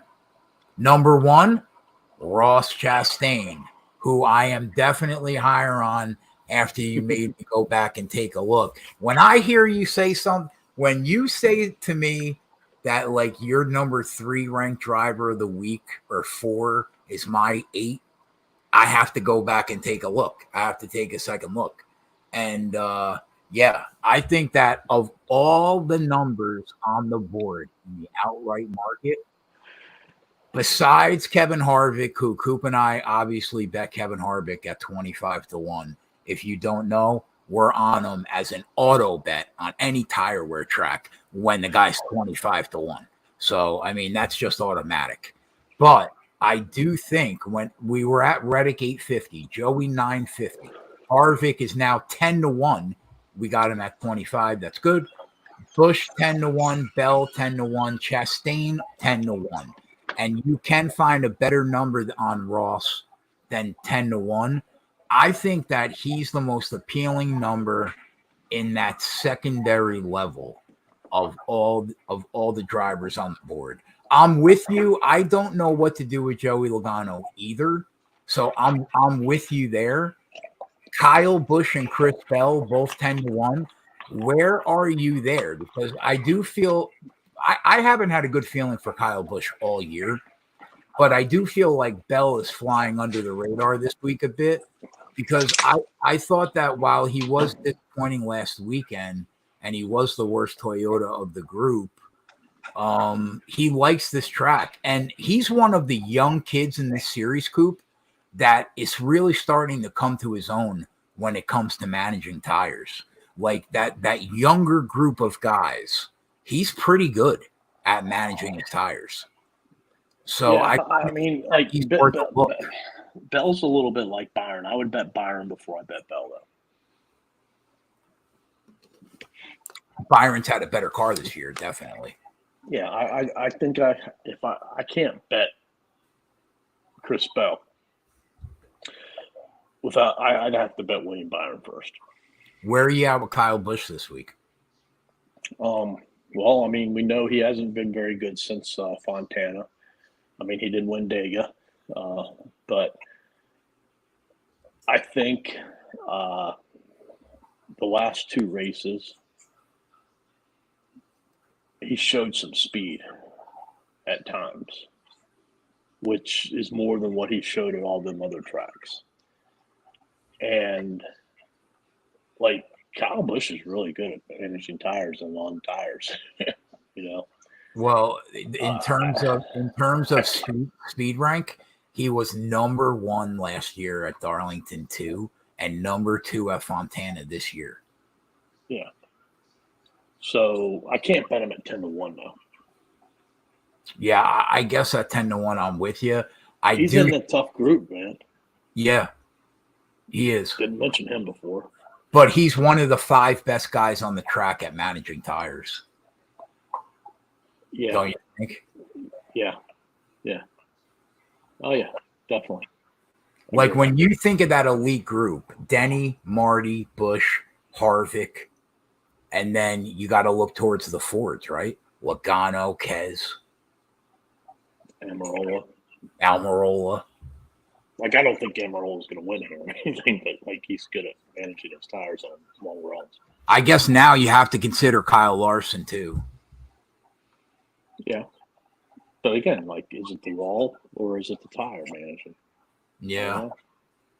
So I didn't have any interest in betting Kyle Busch this week, but I agree with you. Like, you know, if it all broke right for him, he could be charging towards the front. I think, you know, where we messed up is I think Kyle opened at 14 or 15. I think that's where we should have taken our shot. And that's probably on me because, like, you know, I'm more on the Kyle Busch this year than what you have been. True. Ross Chastain at like 11 to 1. That I have interest in that. I think he's a top 5 car on the track this week. I'm with you. Can't we find him at 12? We probably could. He's 11 at MGM. What's FanDuel got? Let me check FanDuel. Right, you look at FanDuel. I think he was 11 at DK. I'm pulling up DK. You pull up FanDuel.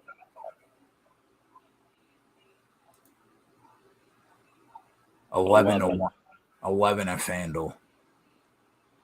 What's 365? 10. All right, you don't even have to worry about looking at Caesars. What's Barstool? I'm checking that right now. Barstool is 12. Oh, Freddie's coming through too at 12. I think that's a fair number. I think after Larson, Denny, Marty, after that group of three, I think he's right there. He could be the fourth, fifth best car on the track. Now, I know that we always say hold out for Ross Chastain because he doesn't qualify well, but I think the number goes down. You have to think he's going to be in the first 5 rows based on that Group A in qualifying. Correct. So he's the first guy in this range I have interest in. Anybody else in this range that you have interest in? Well, obviously Ross Chastain. Obviously. What about Chase Elliott? I know you asked me about him earlier. Yeah, he was better last week than I thought, and he was there late. At one point, when we were on the show, we were like, "Oh man, he's coming, really coming." He was like in second place late in that race. So I don't know. He ran better than I thought. What does that mean for him at Darlington this week? I'm not sure. What do you think? I mean, I didn't watch the whole race. I mean, he's solid here. He's getting better here. The thing that sticks out to me is what you said earlier. Like when Kyle Larson and William Byron unload their trucks, unload their cars off the truck, they're better. They're in a different league than anybody. And 100%. That includes like in the past where like it's just been all of Hendrick was fast off the truck. Yep. Now it's just those two. So the thing is with Elliott, he's in that cheap group. Yeah, he's going to qualify well, probably. He should. But if he doesn't, man, holy moly. It's a bad sign. Yeah. I'm with you. His speed rank at Homestead was 3rd, and at Fontana this year, it was 8th. He's definitely getting better at managing his tires compared to what he was doing a few years ago. But I don't know. He could be there, but he doesn't stand out to me as somebody that I have to get on. Mm-hmm. Wow.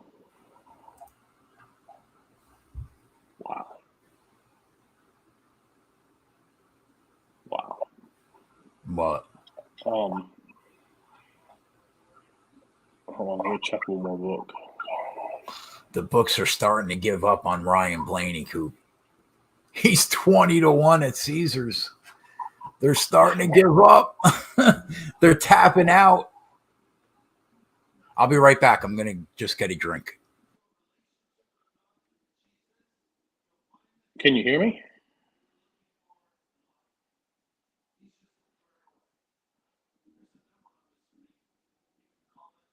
I might have to bet Joey Logano, man.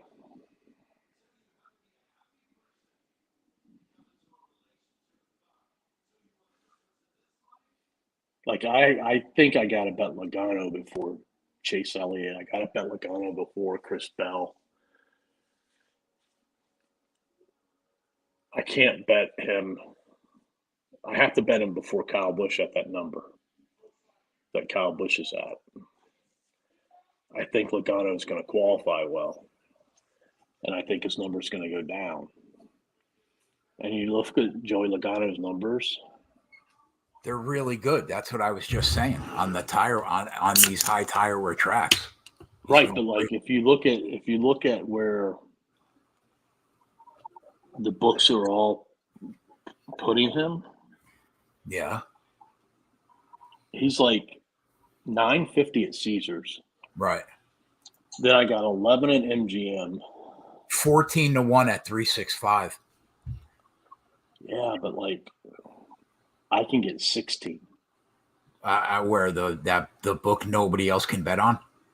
Yeah, Matt, like my biggest pet peeve in life right now is Coop giving out bets to people from a website that about 3 people in the nation can bet on. That's like my biggest pet peeve right now in life. So fuck Freddie, okay? but do you think he's worth a shot at 16? I mean, what group is he in? Where is He's he in the tough. He's in a tough group. I think we could probably get a better price then, maybe. I think he's going to qualify well. What's well in the top 10? Yeah, Let me look at that group. it's tough, man. Newman, Gregson, Burton, Gilliland, Ty Gibbs, Kyle Busch, Haley, Bell, Berry, Almirola, Kez, Suarez, Blaney, Harvick, Logano. You're out of your fucking mind, Coop. I mean, could it happen? Yeah. Go to driveraverages.com.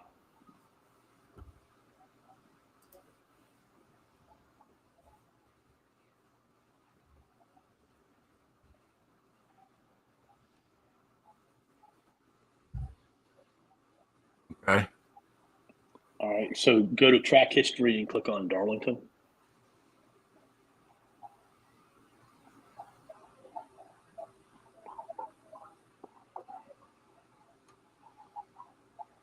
Hold on.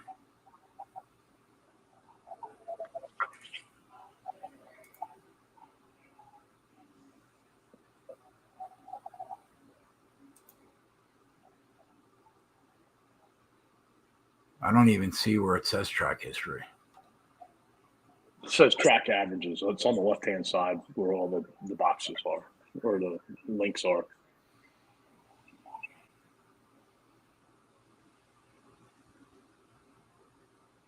Oh, okay. Averages by track. Yes, yeah. Okay. Darlington. All right, now find Joey Logano. Okay. Go to the right where it says details. Yeah. Click on that. Yeah. Where's he started at? He got the pole in both races last year. Mm-hmm. Before that, 11th, 12th, 13th, 3, 9, 7, 8, 8, 5, 4, 2. All right, so maybe he qualifies well here. Where did he qualify this year at Fontana? I could tell you that. So the best number you can get is 14. Well, I have to still look, but that's what Bet365 has. That's the best number. I think at 14, unless Superbook has something better. Oh, they might. Let me check. Hold on. All right, Logano at Fontana qualified 3rd this year, 7th last year. And then he qualified in the top 10 at Kansas last week, right? I'm almost positive, but I could tell you.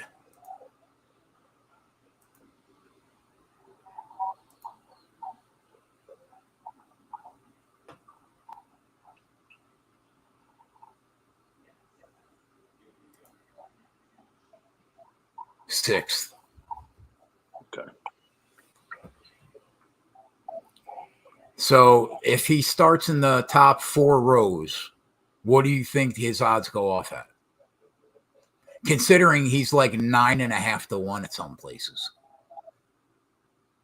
Well, I think most places he's like 11 or 12. So we'll base it off of that number. I mean, in the top 10, the backside of top 10, maybe 9 to 10 at most. If he somehow qualifies on the pole, maybe 7. Maybe 7. I don't know. I think it would depend upon, how everybody else does. But that's a big 12. drop from – well, 12 it's not really a big drop from 11 or 12 to 7 if you get the pole. 14's the one's the best number. Superbook has 12. I mean, at 14 to 1, I think you're on the you're basically, I would think 15 to 1 or higher. He's probably worth betting pre-race. That's why I'm really interested, because I mean, you threw out them numbers, man. I mean, I know I tried to make the case that, it was because of all the cautions and they weren't really long runs, but you made the case that it's happening at several tracks. Yeah, Auto Club, Darlington, Homestead. Those are the 3 biggest tire wear tracks that we have right now. So I got to think about that. Yeah, I'll buy that. Number 2, like in total speed ranks on high tire wear tracks, Byron was 2nd, Denny was 3rd, Marty was 4th, Larson was 5th, Chastain was 6th. Though all those guys we just talked about, we said that we liked. They were all below Joey Logano. That is interesting. But every time you and I would bet on Joey Logano or talk about Joey Logano, it always seemed like we were shitting on him for going backwards, right? Mm-hmm. Yep. That is interesting. I can't bet on Blaney because he's qualified well. He's getting better. He did much better this year at Dover than any other year, but he just couldn't get past 3rd place. Can we agree that he's unbettable until he wins a race? I kind of feel like that's where we are. Yeah, but I want to get on him when he wins that race. Well, can't we get on him live at a slightly less number? Yeah. You know what I mean? Yeah, I agree. I can't bet him pre-race right now. Like, he was 28 last week. You could get him. What's Joey Logano to hit the top 5 this week? All right, so wait, before we get there, the only bet that Coop and I have made so far was we took the price grab in the outright market at 25 to 1 on Kevin Harvick. Obviously, it was worth betting. He's down to 10 to 1. Let me ask you this. Yeah. Who do you think has more win potential here? Joey Logano or Kevin Harvick? Based on what I've seen the last 18 months, I would have to say Harvick in this new car. I would have to go with him. You don't think so? I think it's Logano. These tire wear tracks, though, he's always there, Coop. He's in the top 4. Always. Right, but you just named all these tire wear tracks and Kevin Harvick's name didn't come up. Yeah, he was on that list. He was 16th.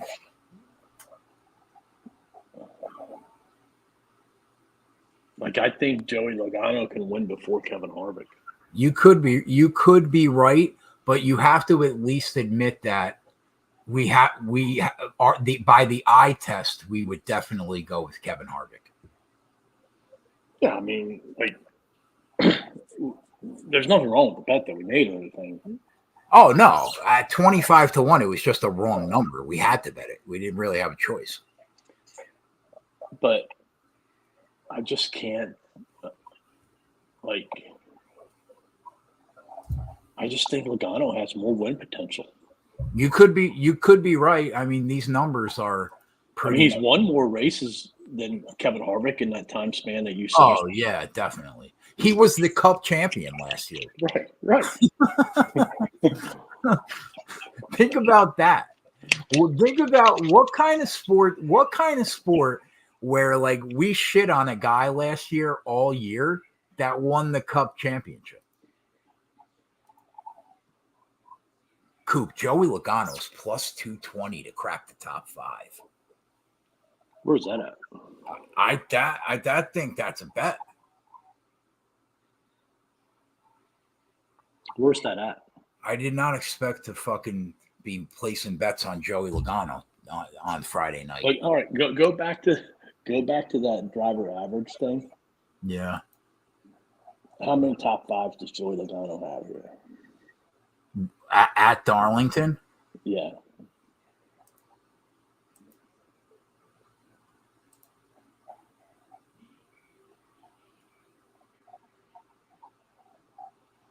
Since 2020, 7 races, 3 top 5s, 5 top 10s, and 1 win. Since 2020, Kevin Harvick, 2 wins, 5 top 5s, 6 top 10s. I'm so happy we took that 25-1, bro. Like I think I can bet Joey Logano to win, but I can't bet him for top 5. Like I think if he's up there, like he has a chance to win. So you think it's like win or bust? I mean, I think he wins, or he could finish 6th to 10th, or worse. Who knows? Man, that's interesting, Joey Logano now. Harvick's been a beast here. He's led, well, I mean, Marty's led 537 laps at this track. Like I feel a lot more comfortable with Ross Chastain top 5 than Joey Logano top 5. And I don't think this is a race where we can go off and start betting a bunch of top 5s, because there's a bunch of drivers who can finish in the top 5 here. All right, so I agree with you totally. Let's transition over to the top 5s. The only top 5 that I bet is Chastain at plus 170. It's on the sheet. Hold on a minute, man. What? There's nobody that interests you. That's plus going down the list? More? Yeah. Oh, okay. I didn't know. I mean, Bubba's 30-1.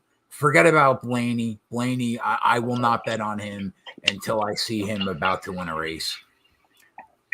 Bubba has been surprising this year and last year.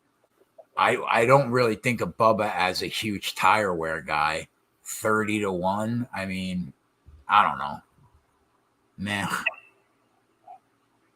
Suarez at 40-1. I have no interest.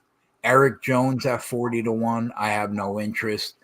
Kez and Gibbs, I think, are the 2 guys down here. Ty Gibbs has I shit on your kid all the time. That car is a rocket lately. It's a really, really good car. At 60-1, man, it could happen. A tire wear track for a 20-year-old kid is not something you really want to do, but you never know. It could happen. Kez at 40-1. I think Kez is going to be moving, even though that Roush car has been better than Buescher this year. It still hasn't been phenomenal. But that being said, he's so good at managing his tires. He could make noise at 40-1. It wouldn't shock me. So I can't bet Ty Gibbs because of what you said earlier, where the driver's more important than the car. Right. And if you look at Ty Gibbs in Xfinity, he wasn't anything special at Darlington.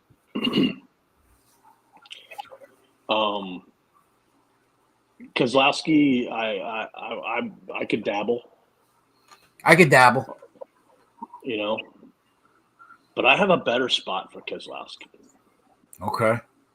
For me personally, and my couple followers. What about Austin Dillon and Eric Almirola at 150-1? Where's 150? At Caesars has 150 on Almirola. Oh, and 100 on Austin Dillon. Let me see if we can get a better number than that. Because I was going to ask you, like, who is tonight's, like, Gray brothers and Friesen, who, you know, we're probably around the top 10, and then we have all these late race cautions, overtimes, whatever, and they end up front with a chance to win. Like, who is that? That's long odds. I think it could be Austin Dillon's, I think, somebody who could do that. I think he could. I also think if it all shook right, like you're saying, I think that the other Trackhouse car could be good too. I think Danny Suarez maybe could make a little noise coming late. Right. I looked at Danny this week, and he has better finishes here than what I thought he was going to when I started looking at it. Yeah. But I think 10th still is best. Yeah, I think probably. Dillon has a couple top fives here, doesn't he? I think he finished top 5 in one of the races last year. I could tell you that. He has... Where the fuck is he? Austin Dillon. He has 1 top 5, 3 top 10s out of his last 7 races. Basically identical with Eric Almirola. But see, the thing that sticks in, how was Austin Dillon last week? Because you know, actually, the boys, you're still in the chat. I actually think Austin Dillon was making a little noise late in that race. I could have swore we were talking about Austin Dillon late in that race last week. Because I know at Fontana earlier this year, he was not good. I'll tell you right now.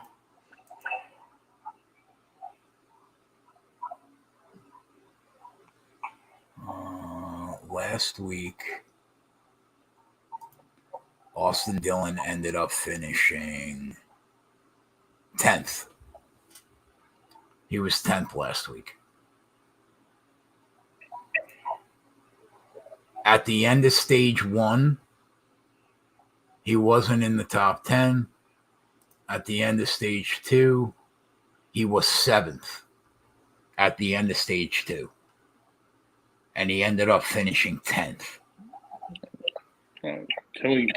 Let's see somebody in chat, maybe what's the best number they can find on it. We'll go back and look at it. All right. So looking at the top 3s, nothing stuck out to me in the top 3s. Did you look at the top 3 lines? I can't bet top 3 this week because there's so many drivers that are so close to each other that could possibly win. I mean, not win, but finish in the top 3. I'm with you. I mean, you're throwing darts on good drivers. Yeah, basically. Yeah. Yeah, that's basically what you're doing. All right, top 5s. I bet Chastain at plus 170. I thought that I think that's a really good bet. I'm with you. I liked it. And to be honest, he stuck out the most to me in the top 5 market because I wasn't really looking. I wasn't really thinking about like long shots like we were just talking about. But in terms of people you think are going to run well, I think plus 170 is a fair price. Yeah. What did you think about Marty at plus 120? I'm sticking with Ross, and I might add a Kevin Harvick if I can get it at like 250 now. Yeah, plus 170 right now at 365. Yeah, but I think MGM.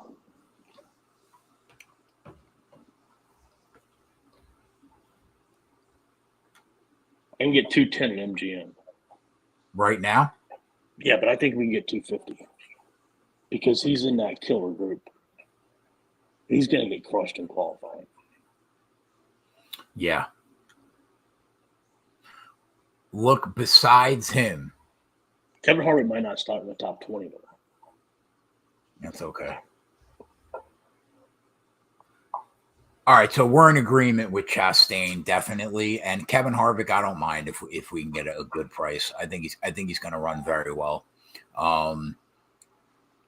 Any top fives, like swinging for the fence top fives? No. I think if I'm going to swing for the fence, I'm going to swing for the fence to win. All right. Kez is 6-1 to crack the top five. But I'd rather have 40. I'd rather 40-1 win. When Keselowski finishes third, you're going to fucking puke on Sunday afternoon. You're going to be like, God damn it. All right, but I'm with you. I didn't really see anything besides Chastain, but I'm with you. I don't mind the Kevin Harvick call. Hey, which group is Austin Dillon in? Qualify. He's in Group A. He's in the weaker group. All right, so Adam said 100-1 is the best number. But do you think he's got a chance to beat Chastain, Byron, Reddick, Bubba, Elliott to crack that top five to make it to the final? Because if he starts 18th, 19th, we might get a better number. I think he can start. I think he can do sixth, and I think he could possibly be maybe a Bubby Wallace and get in the top five. Well, then his number is going to go down, down, down, down. Right. Like, I think there's a better shot that he starts 8th to 14th than there is a shot of him starting, let's say, 18th on back. Okay. I could buy that. What about Buescher? What do you think? He's in that weaker group too. You expect anything from him? I don't expect no. Yeah.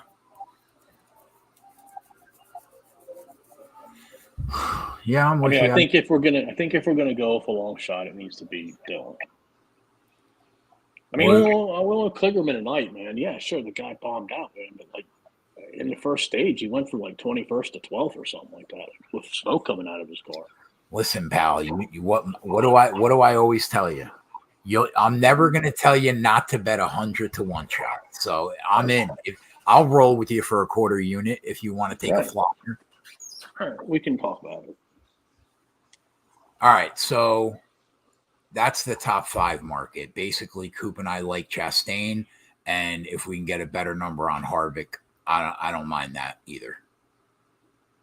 Besides top fives, top tens, any top tens that you saw? I'll tell you what stuck out to me. I really wanted to take a shot at 2-1 on your boy because that car has been so good. He's 225 to crack the top 10. Gibbs. Austin Dillon 225 to crack the top 10. Keselowski plus 125. Bubba plus 140. Jones plus 160. After that, nothing really interests me. Maybe Almirola if it all went right for him at 4-1. Let's see what Bet365 has for top tens. Man. See, like I have the same feeling on top tens that I did on top fives. It's like we're just throwing a bunch of darts at some drivers who are going to be maybe above average to mediocre, and we don't know which ones, and we can't get plus 200. Like, I got to get plus 200 so I can at least get two of them.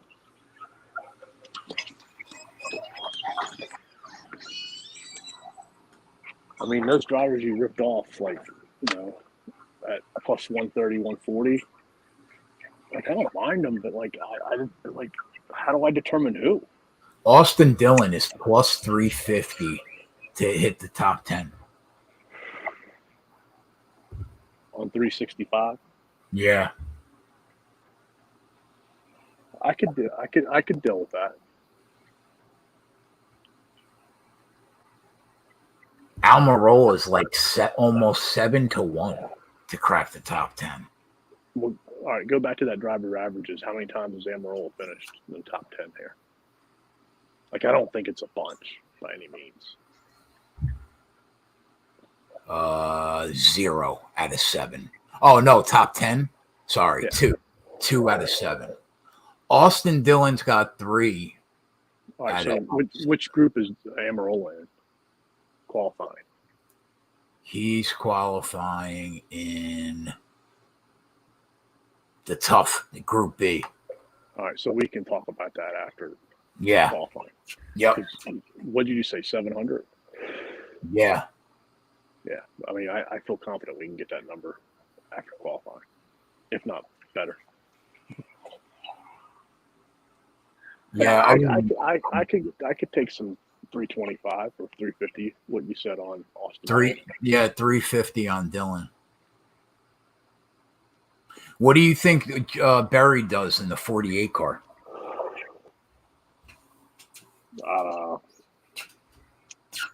I don't have high hope. If you go back and you really look at his Xfinity results, they haven't been good here.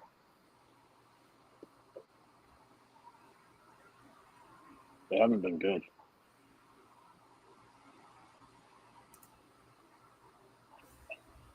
Whoa, hold on a minute.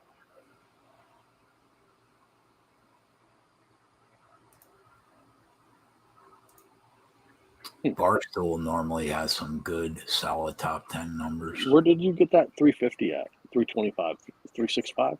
Yeah, plus 350 on Dillon. Yep. All right, hold on.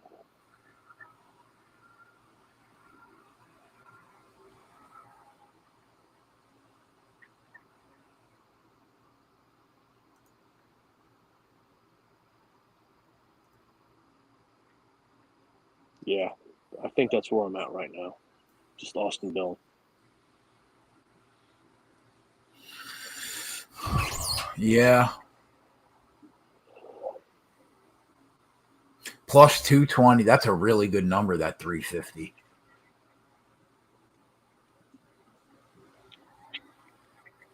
$350. Where are you getting 350? I bet 365. Oh, okay, yeah, okay, I got it. I thought it was 325. Yeah, I mean, when you look at the prices on him at other books, it's like a two off. and 4. Yeah. Yeah.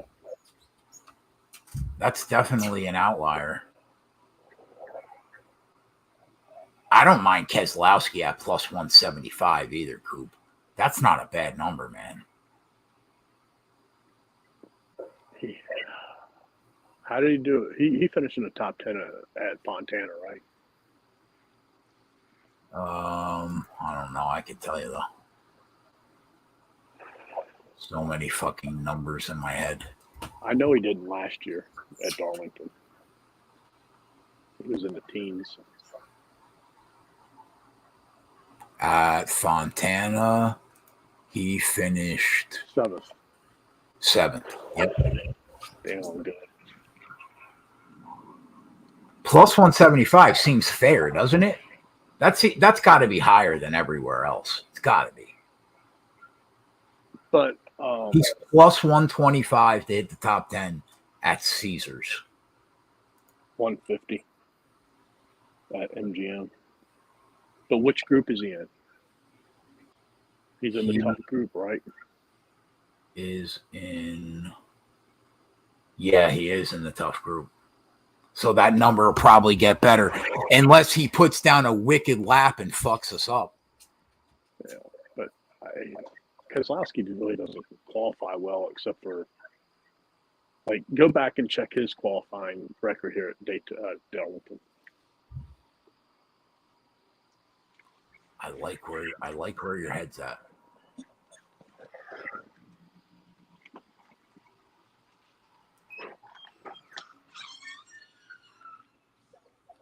$25, $23, $16 are the last 3 in the new car.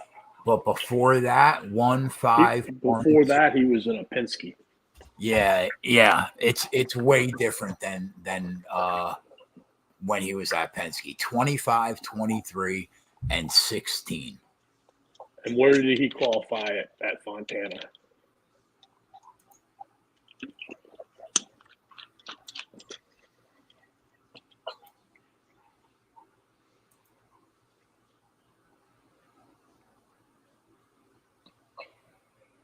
He qualified 16, 9, and 15. The last And three. Last week at Kansas, I'm sure it was bad. It was probably bad.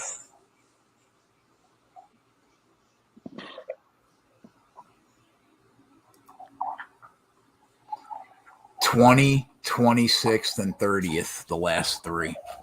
All right, we're going to wait on him like Amarola. You write that down. I'll write it down.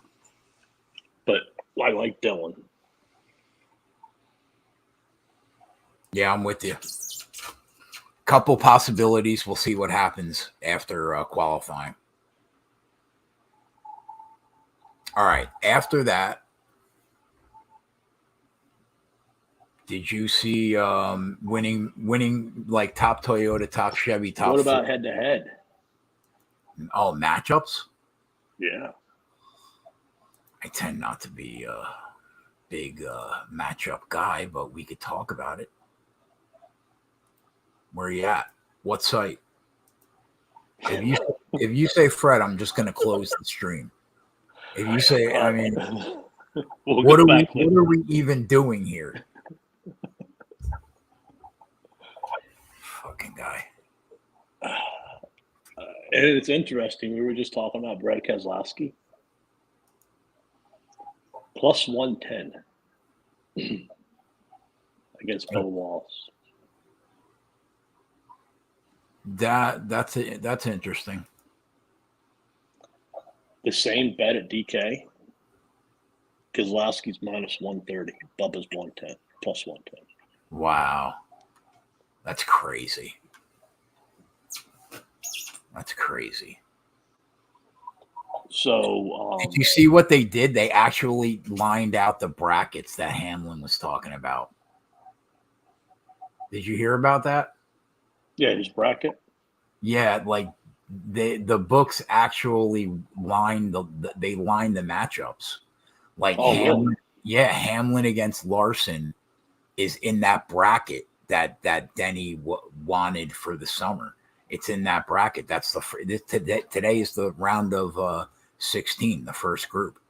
They put Hamlin minus 103, Larson minus 125, around there.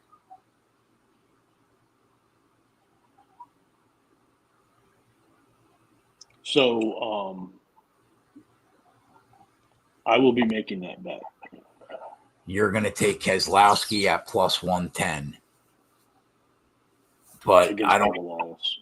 You basically have to have Betfred to get that, right? No, were there any other books that had a comparable number?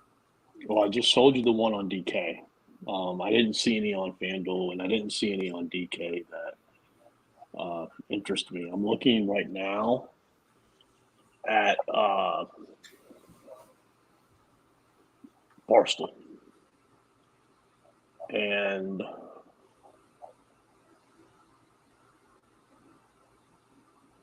I don't see any that interest me either. At the beginning of the week, like they're throwing some big numbers on Noah Gragson against Danny Suarez, but I can't take Gragson. Would you take Ross Chastain plus 125 against Denny? No. I mean, look, I like the number and everything, but like, if I had another matchup that I felt very comfortable about, I would. That way, if it loses, I'm still going to win a little bit of money. Yeah. But I can't just by itself now.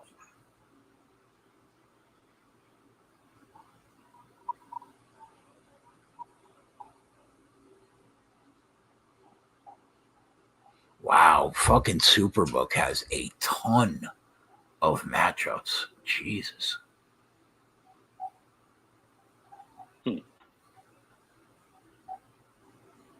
Other than that, though, I don't see any matchups that I like enough to bet.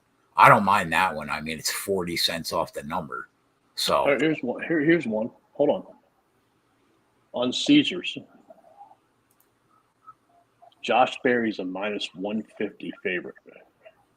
Against who? Austin Dillon at plus 120. Jesus, you're on the Austin Dillon train tonight. Well, I mean, I'm just against Josh Berry. Yeah, I get it. I get the call. At a coin flip at plus 120. I get it. But that number's wrong. Austin Dillon should be favored. Yeah, I mean, or maybe it should be like a pick. Right. Yeah, I could see that. How have you been doing with I know this year you've bet more matchups than in years prior. Have they been working out? For the most part. But I'm not no winning 80% of them by any means. Yeah. I mean, look at last week. I got fucked.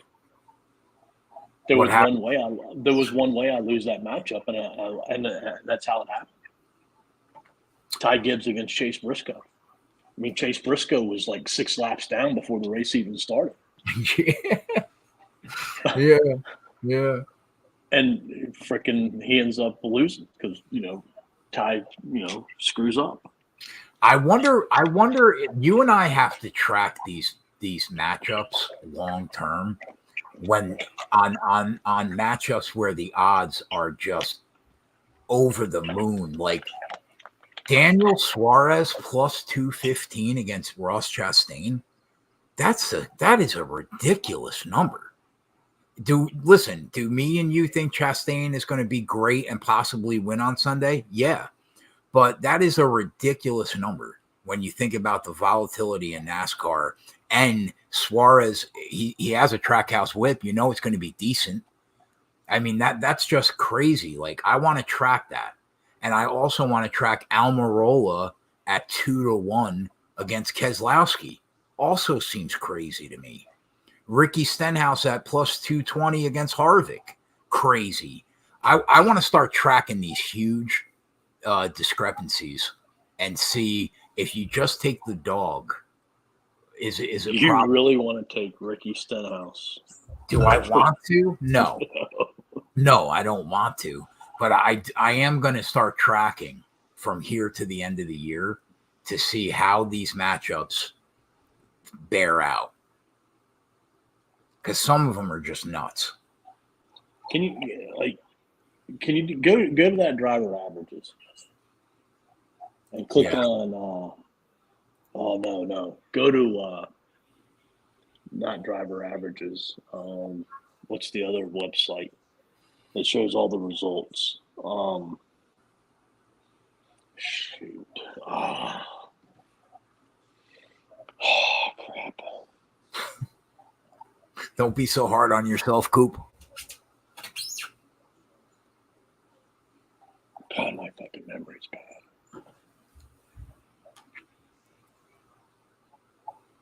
Adam says Logano plus 245 over Elliott, Bell, and Blaney, ? So Y2J asked, would you take the 250 on Dillon? Because I think that's the best number out there, minus 365. I probably wouldn't. No.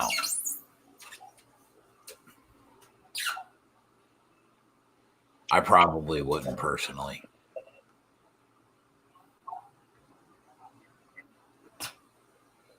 What's the name of that site that shows you all the freaking results, man? Are you talking about driver reference or something like that? Yeah.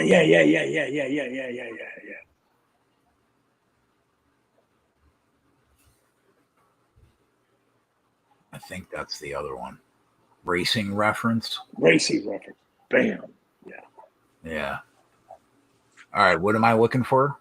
Go to Xfinity. Okay. And then last year results. 2022. Yeah. Darlington. First race. In May? Yeah. Okay. Where did Josh Berry finish?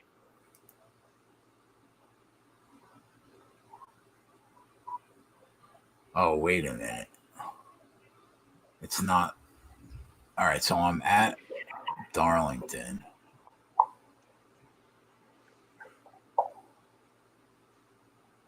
Why can't I see everybody, though? Are you on racingreference.com? Yeah.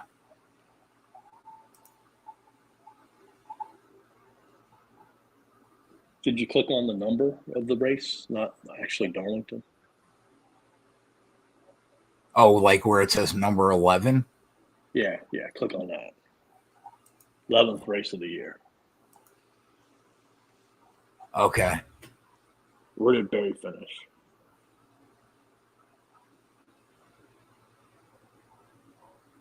He started second and he finished 18th.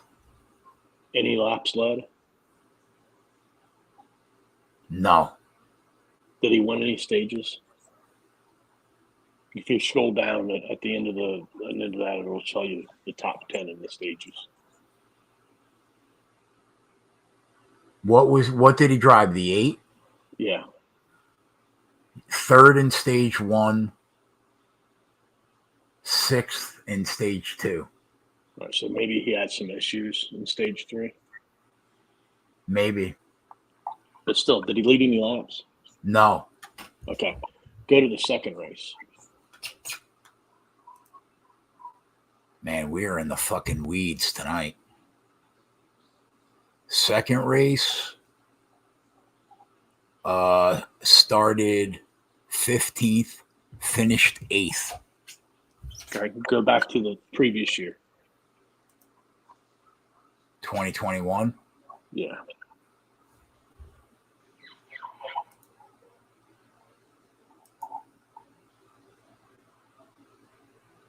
All right, Darlington. Oh shit, I hit the wrong race. Hold on.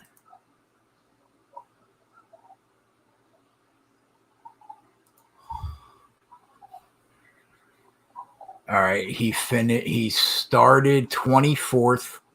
He finished second. He led 8 laps. Okay, all right. And then in the fall race?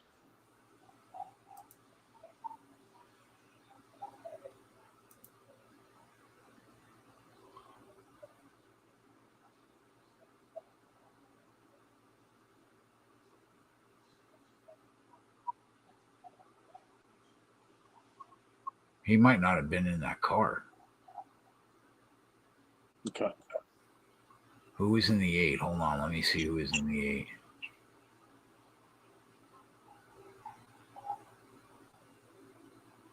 Sam Mayer was in the 8. Okay.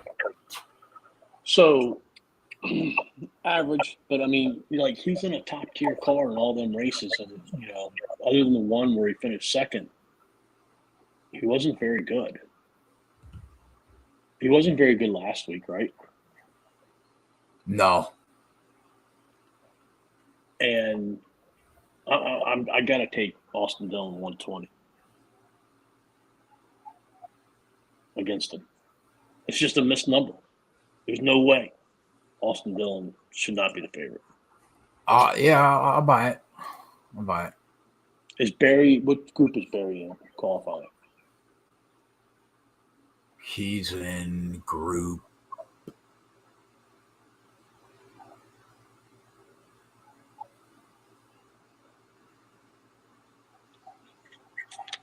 B. He's in the tough group. So he's going to qualify in the rear. Yeah. The number's going to flip. I'm taking that bet. All right, Coop. We can't, the rest of the public can't, but I'm glad you're It's on Caesars. It's on Caesars. Oh, it's on Caesars. Look out. There you go, boys. Austin Dillon plus 120 against Josh Berry. Fuck it. You know what? I'll ride it for a half unit. Why not? We absolutely fucking crushed tonight.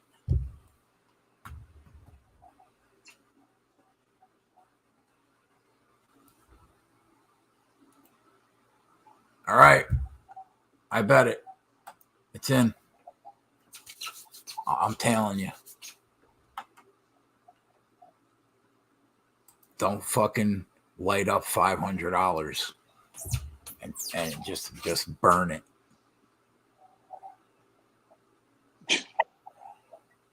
All right, now let's look at the rest. Top Toyota, top Chevy, top Ford. Top Chevy, Larson's plus 145. And then Chastain is 310. Byron is 310. Whoa. What? You're on Caesars? Yeah. That's horrible numbers. All right, so let me look at Bet365. 240 for Larson. 450 for Chastain. 450 for Busch. 450 for Elliott. I mean, Byron. Yep. So I think if I was betting that, I guess you almost have to. I don't know, man. Like I would want Larson, Chastain, and Byron. Those are the three that I think I would want. But you can't get all three. And you can't not take them without, like, Kyle Busch could do it. Yeah, he could. Even Chase Elliott. In a perfect world, I think it would be hard for him to beat those three Chevys. But yeah, like those 5 drivers, and then it drops off a cliff.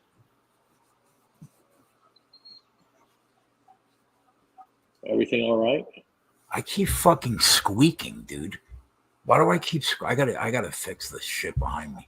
Yeah, I'm. $400 Italian chair is squeaking against my wall. Yeah, it is. Everybody thinks this is a piece of shit chair. It's expensive. It's a bungee. Only Gavin. Yeah, Gavin. Don't even get me going. Fucking kid. All he does is win 45K every weekend in NASCAR. DFS, God bless his heart. Like, that's a tough one, man. Like, if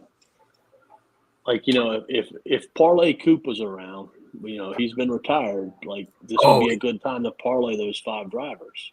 Parlay Coop is only retired because you hit the first 5 legs, but you can't get it home on Sunday.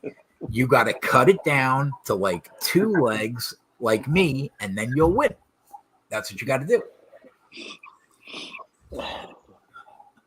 I think that, you know what, Coop? I also don't mind just taking Larson and Chastain and going heads up against Busch and Byron and Elliott. Like, I don't mind that either. I think they should be the 2 strongest Chevys. Or treating it like a group. Yeah, kind of like treating it like a group, yeah. Or taking Chastain and Byron and hoping Larson and Busch run out. I kind of don't mind that either, especially if you're going to be on Larson to win the race. That's not a bad hedge, just in case he doesn't win. But that would be the route I would go. I would want Larson and I would want Chastain. And then my third option would probably be Willie B. Well, William Byron's number is going to go down. Ross Chastain's number is going to go down because they're in those easier groups. Right. I agree. Busch could go up. I don't think, even though Larson is in that, I don't think it's going up because I think he's going to qualify in the top 10. Right. Busch could go up, though. Yeah, you're right. Elliott's probably going to go down, right? He's in the weaker group. He's got a shot for it to go down. Right. Danny Suarez sitting there at 20-1. All right, so that's it. That would be those 2 I would look towards. Top Ford, Kevin Harvick is 2-1, Logano 240, Blaney 4-1, Keselowski 8-1. I think it's a 3. It comes down to 3 guys. It comes down to Harvick, Logano, or Keselowski. Don't disagree. Can't take all 3. You can take 2 out of 3. and have Keselowski in there one, but you can't take all three. Right, but I think again, like I think maybe you take Logano now at 240. Is that the best number? I have to shop it. Because we've already determined that Harvick and Keselowski are probably not going to qualify well. And there could be some more separation. 240 at Barstool also.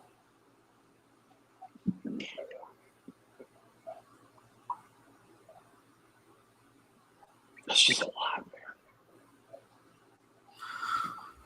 man. Like, which do you like better, the Ford bet or the Chevy bet? I would say I would feel better about Harvick, Logano, and Keselowski beating the rest of the Fords than I would about just taking Chastain and Larson, because I do think that Byron could beat you, Busch could beat you, Elliott could beat you. I think it really comes down to those three Fords. So Joey Logano right now.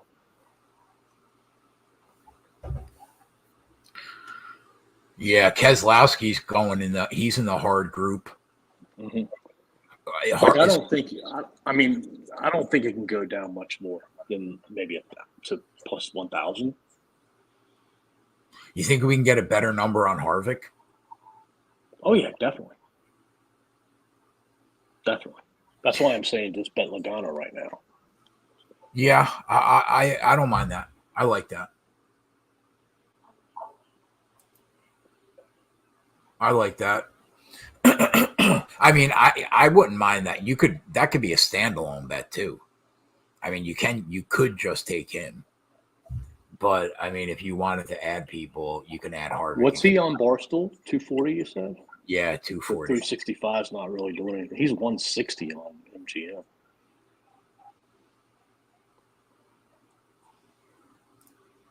Okay. Yeah.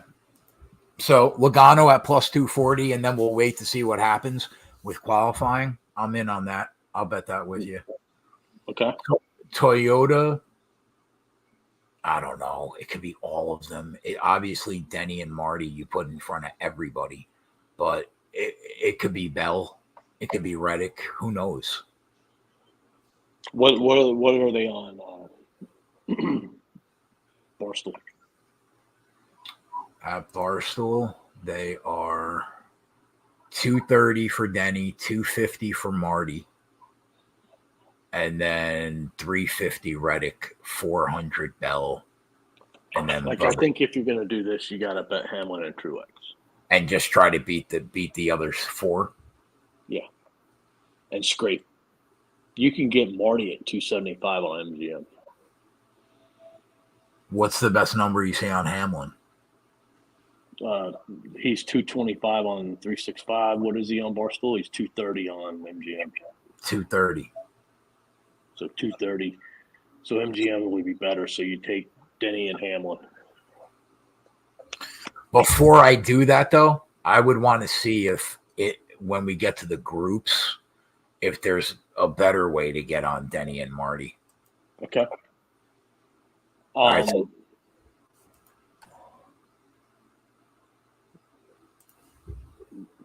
do you have any interest in betting winning manufacturer?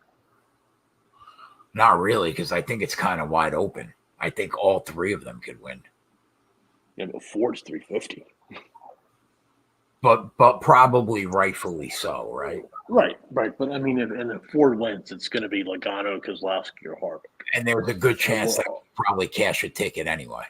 Right. You're already on Harvick, and I might be on Logano. Yeah, I got to That think wouldn't about. make sense. I got to think about that 14-1. I got to think. You threw me for a loop with Joey once we started digging into the numbers. I mean, I didn't throw you. You're the one that threw us for a loop. You're the one that discovered it. I threw us for a loop, and then it threw me for a loop. All right, looking at the groups. Group A on Caesars, the group of 6. Byron, Logano, Chastain, Bush, Bell, Harvick. Hey, hold on a minute. I got to change my headphones. All right.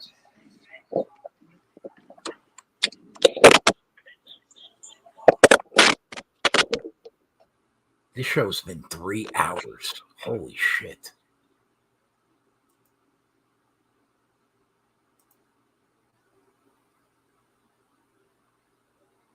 Is there anybody even watching this right now? There are. God bless you guys.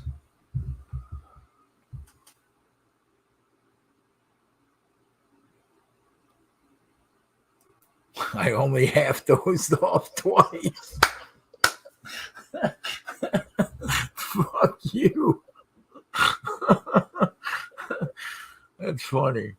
I just realized how long this show's been going on.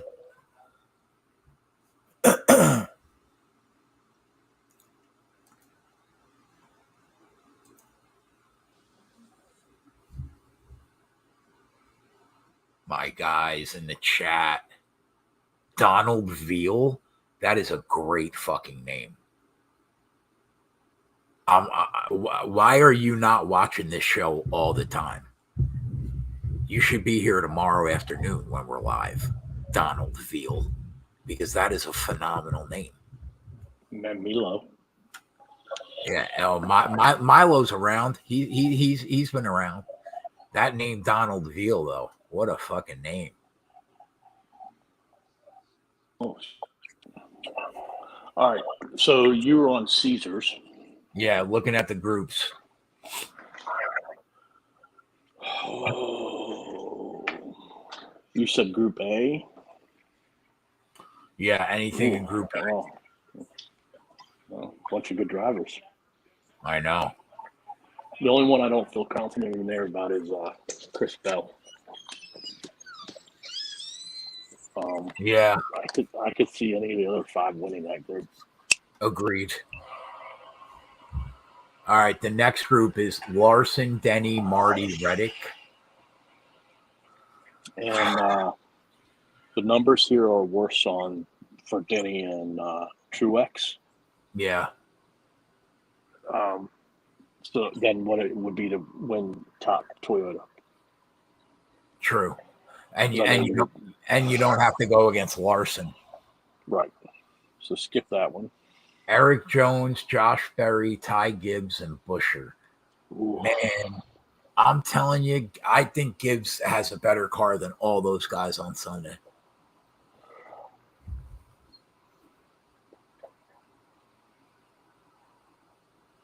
Which qualifying group is he in?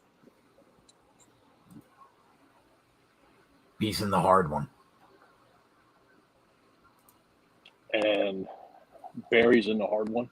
What about Buescher? Buescher's in the easy one. And Jones? Also in the easy one. So do we wait or do we hit it now and just run with it? I think we probably wait. All right, write that one down. Because I like it. But, man, if Ty goes out and puts down a fast lap. Which he definitely could. We could be screwed. Those Toyotas, man. Because Jones, Berry, and Buescher are not putting down a fast lap. Even though they're in the easier group. I mean, is this a time we're being too greedy? We should just take the 225. All right, because look, let's say Ty Gibbs qualifies 20th. Who's going to beat him? Jones or Buescher? Yeah. In terms of qualifying order, yeah. They're not going to get into the top 10. They're not going to be in the top 5 of that group. I agree. So, what's their upside starting position? Still 14th, 16th, 18th? Yeah, probably. That's accurate, probably. And, what's the downside on Ty Gibbs? I don't think, I get it. He's young. Well, they're going to lose. No, from qualifying in that group. Oh, the downside is he starts like 24th, So probably. do we get what, 50 cents maybe? If he totally shits the bed in qualifying, yeah, we probably get 270, I would think. But is there a better chance, that like I still think he could. I think he qualifies closer to them or better than them than he does worse. Is it even debatable that that car has been way better than the other three the last 6 weeks? No, I think we just bet it now. Is that the best number that we can get on that group? Is that group anywhere else? Let me check. All right. Well, all right. When we go through all the other, we'll come put that one down. All right, yeah. All right. G. Dylan, Briscoe, Stenhouse, Dinger. But they got your boy at plus 190. Yeah. My boy now. He's my boy. Yeah, he's your boy. This week You're the guy that brought him up. I know. I know. I don't like it. I don't like anything here. All right. Almirola, Singer, Priest, and Haley. Oh. I mean, for me, it's Amarola or nothing. They're all 240. They're all the same price. Amarola's in the top group. What about Cindric, Priest, and Haley? Cindric is in the easy group. Priest is in the easy group. And Haley is in the tough group. I think we wait. But do you think it's Haley? I mean, Amarola? Out of those four, yeah, probably. I don't know if I like it enough to bet it, though.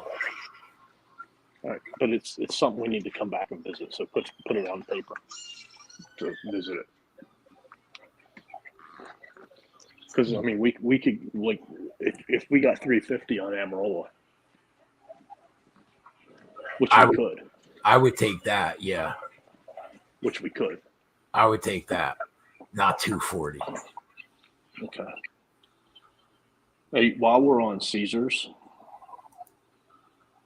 either the win the race, Truex or Byron, 350. That's a no, right?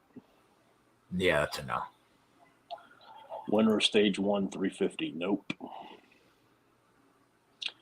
Joey Logano to be the top Ford, Truex to be the top Toyota is 6.5 to 1. That's not terrible. All right, hold on. Yeah. But I mean, I guess it comes down to Hamlin. Yeah, Hamlin and Harvick. And Kez. Yeah.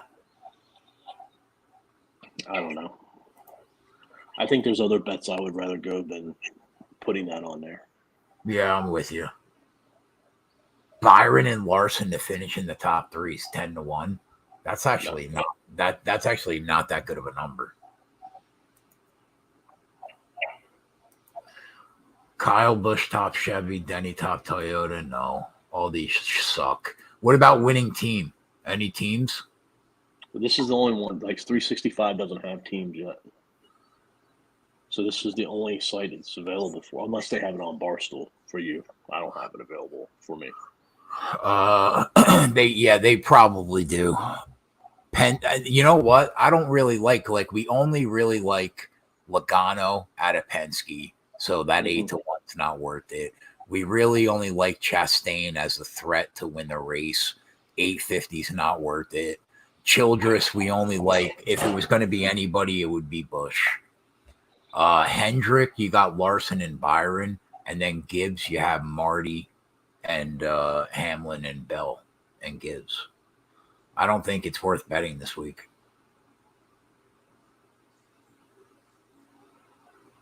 Yeah. What do you think? I wonder how many times the winner of stage 2 at Darlington has won the race. That number's so bad. 3 to 1. That is so bad. Mm-hmm. I guess they're saying that's what they're going to be making the your live leader coming out of stage 2, right? Yeah. Basically. They have a boost for Hamlin and Chastain to finish in top 5 plus 450. That's not even a great number.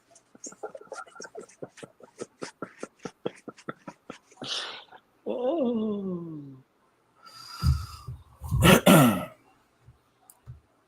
All right, so we can go to the groups on Barstool.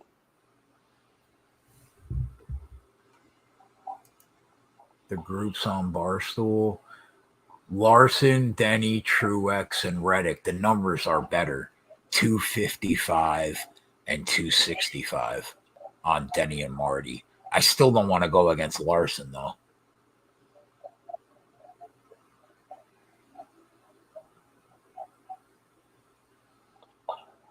All right, hold on.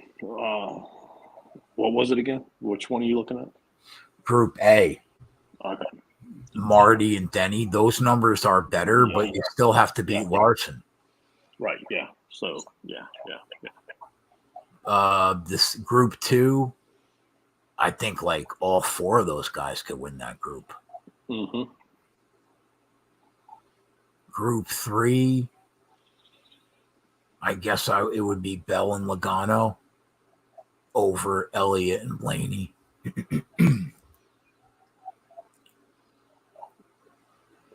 Yeah, in Group D, I think we can throw Bubba out, but like, I don't mind Suarez and Gibbs over Suarez and Bubba.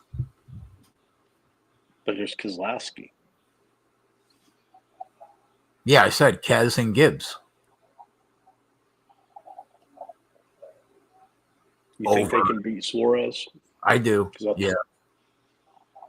But enough to bet it. No, but I think they could. Right. Let me see what they have for teams. Yeah, these prices suck. I guess that's it. Like, I think the worst bet in the world is like this bet on Barstool. Any driver to win both stage 1 and 2 and win the race. Plus 700. What's the no? I would bet the no. What's minus the no? 1,667. All right, I take it back. I wouldn't bet the no. But they're going to give you plus 700 to win stage 1, 2, and the race. That's why they're rich. That's why they have so much money. Because there are people that will bet that. There are people out there that will bet that. Like, what's that number got to be? Plus 2,500 to even consider it? At least, yeah, 20, maybe even higher than that, 25 to 1. Probably the true odds on that happening are probably higher than that. It's probably like 50 to 1. That's hard to do. How many times does that happen in a year? Maybe once or twice. It does happen. But, ooh.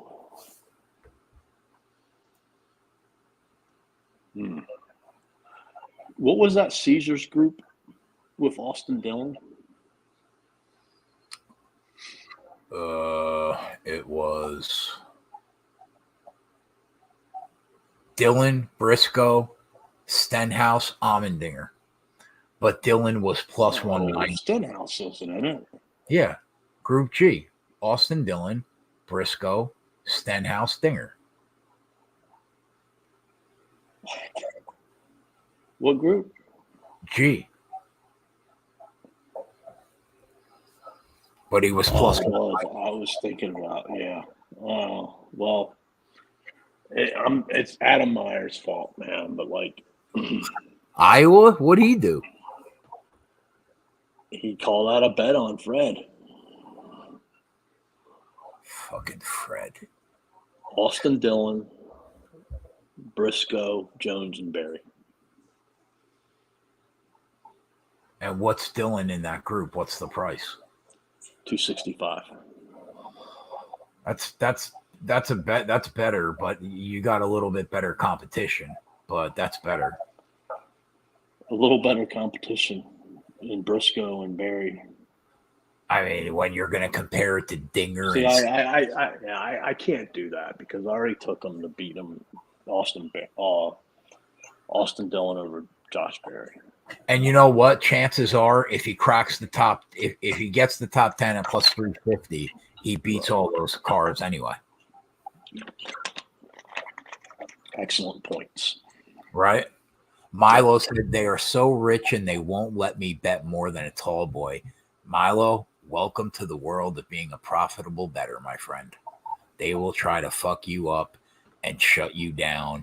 There are times that I can only bet $17.80 on something in NASCAR because they don't want to take money. That's what happens. All right, so let's recap all this. We're not done. We're not done? What else we got? We haven't even got to the groups yet in FanDuel or DK. All right. Come on, man. Let me pull it up, bro. All right, I'm on FanDuel. So they have Hamlin and Truex against Byron and Reddick. I like that better. I like that better than all the groups that we've talked about so far. But like, would you rather go up against Byron, basically, or Bell? Because that's basically your turn right there. But and then again, like you can get 230 and 275, and you got Reddick in here, so. But you are adding going up against Gibbs and Bubba Wallace. You got to be 4 guys instead of 2. Right. That's fair.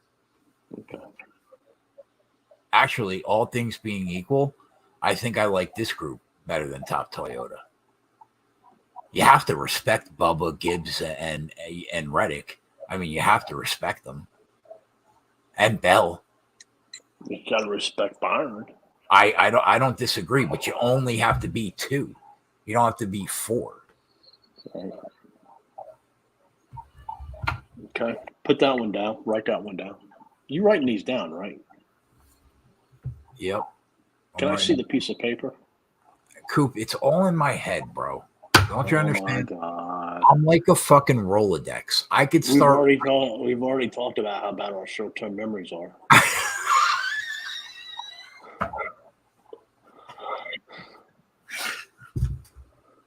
When this show is over, I will type out everything you and I have been talking about. Okay. And I'll guarantee you'll miss one. I'll miss one, maybe. If not 2. Maybe. All right, Kyle Busch, Chastain, Logano, and Elliott. No. I don't mind taking a shot on Chastain. I really think if you're taking Chastain and Logano to beat Busch, because I think they're going to be better than Elliott, don't you? Yeah, on paper, yes. I don't mind that, actually. I like those numbers. I like the next one better. Kez, Bubba, Suarez, Berry. What do you want to just take Kez to beat them all? Yeah.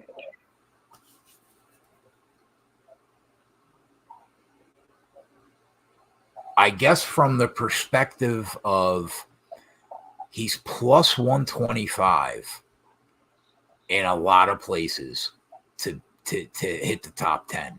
Now, we found plus 170 to hit the top 10, but you can get plus 185 to beat Bubba, Suarez, and Berry. I don't expect any of them. None of them are guaranteed to be in the top 10. Wouldn't you say? Suarez is the one that worries me.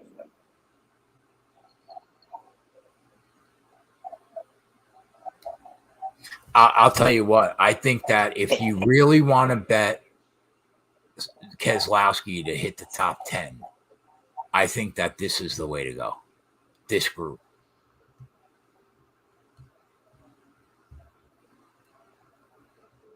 Because I agree. Yeah, I agree. Like, because it's 175 versus 185, right? Right, and there's no guarantee that any of those 3 cars crack the top 10. Yeah. Yeah, Well, I think. I said I liked it. Yeah, I'm with you. I'm with you there. If I was going to bet Kez, I wouldn't bet his top 10. I would bet this. Let me see what But DK is.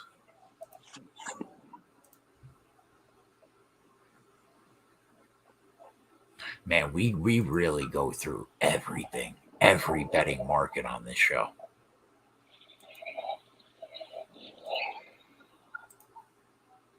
it's the same on DK 185 for Keselowski.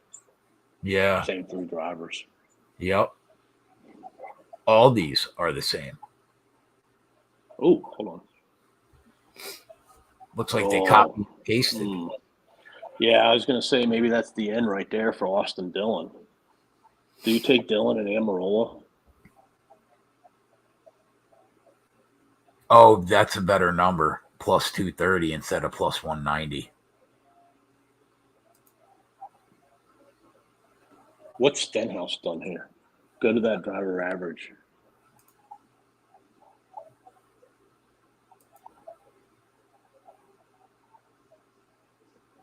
Ricky. I mean, like, how can Chase Briscoe be the favorite in this group? Bro, he shouldn't be the favorite to race somebody at a fucking stop sign right now. He's been the favorite in this group. He's been atrocious. I mean, you just mentioned that Austin Dillon has 3 top 10s here in his last 7 races. You know, he was pretty solid, you said, last week. I mean, yeah, he's having a horrible season.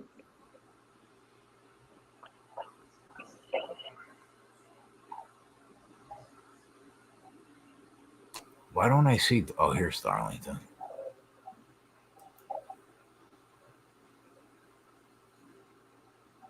Yeah, so he finished 35 in the fall race, 8th in the spring race last year. Basically, out of his last 12 times, aside from that 8th place in May of last year, his best finish is 13th. 35, 17, 20, 19, 25, 40, 33, 12. That's it. So I don't expect much from him. But do you like it enough to bet it, man? No, I think that, well, I don't know. Like when you look at it from the perspective of if you're going to bet Austin Dillon to crack the top 10 at plus 350, do you take that outlier number or do you just take him at plus 230 to beat a couple guys that you don't think are going to crack the top 10? That's really what it comes down to. Yeah, but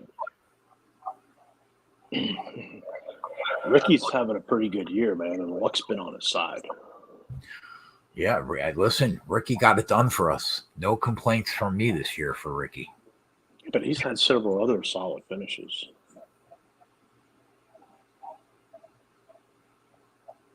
Yeah, but you, if I could give you an option to bet that he would get in the top 10 or he wouldn't, you would bet that he wouldn't you? Oh, yeah. So from that perspective, again, I kind of think the group, and think about this, Coop, the going rate right now, forget about that 365. The market price is like plus 240, plus 230 on Dillon to hit the top 10. When you look at it from that perspective, I think the group to beat these 3 guys would be the way to go. You're taking Dillon and Amarola. You could take them both if you wanted to, or you could just take. Want to take. I mean, if Almirola's, I mean, this isn't. I don't know. He's good on tire wear tracks. This isn't really a flat track, though, right? That's really where he excels. Right, but like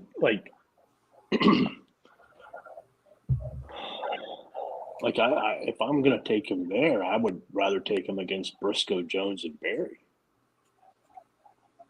You're talking about, well, that's why Fred. the price is, that's why the, oh, Fred? What's Oh, your God. group? What's your group at Fred? Dylan, Briscoe, Jones, and Barry. Dylan, Briscoe, and what's that price? 265. Yeah, I would take, that's what I would take. Yeah. I would take him because I think that there's a bigger edge there than taking him to hit the top 10. Now you're trying to talk him out of the top 10. Yeah, well, when you look at, I'm listen, just messing with. I know what you're talking about. it's an outlier number that we can take advantage of, so I'm never against that. I'm never against that. But I do think that the safer route would be to go with one of these groups against inferior competition that we don't think is going to touch the top 5. Mm-hmm. I don't like it enough to. I don't know. I have to see what. I don't know, man. I didn't come in here thinking Austin Dillon, betting on Austin Dillon would come out of my mouth tonight. So I have to see what it does. Or Joey Logano. Or Joey Logano. You know what? He wasn't in any group, was he? Yeah, he was.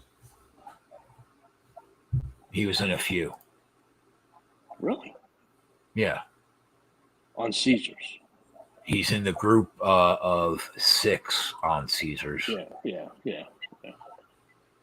And then Barstool had Logano, Blaney, Chase, and Bell. Okay. Whew.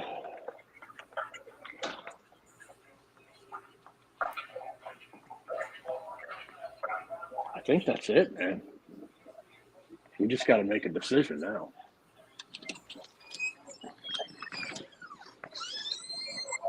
Yeah.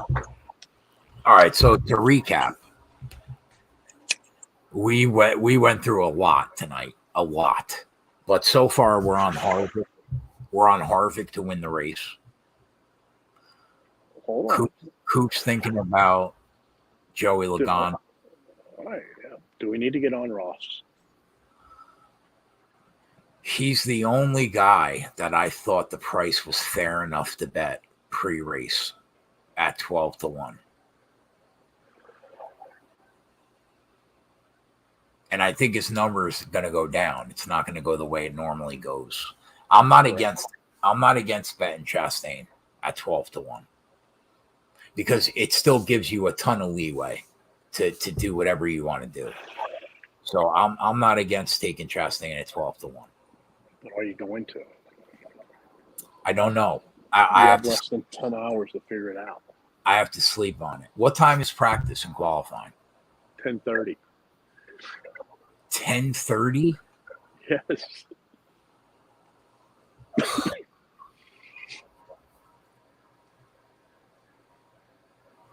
Jesus Christ.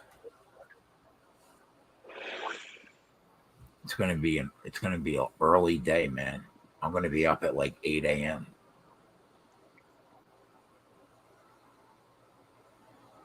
I mean, like, if you said to me right now, let's bet him at 12 to 1, I would bet it. I think he's going to be a top 5 car, and I think the price is fair. I mean, like, if you go back and you look at his results, he's finished in the top 5 on a lot of these tire wear tracks. I'd say the last couple of weeks he's running better 100%. than any time that he's run all year. I agree. The last month he's been getting better. But that being said, he kind of showed up early last week and then just basically was never really a threat. The other thing too is like there's going to be a lot of pit stops. 11 sets of tires, right? Yeah, his pit team's really good. I think that whose team is also very good. Joey Logano. Yeah. Joey Logano's pit team is no joke. I think that you can make an argument about Logano and Chastain, even though you and I both think that Marty, Denny, and Larson are probably going to be the three best cars in the race. If we're talking about value, I think that the number on Chastain is fair. And I think that the number on Logano is just at the edge of fair. Like, I really want 15-1. Can you go back to that racing reference again and pull up last year's results? In Cup? Mm-hmm. For Darlington.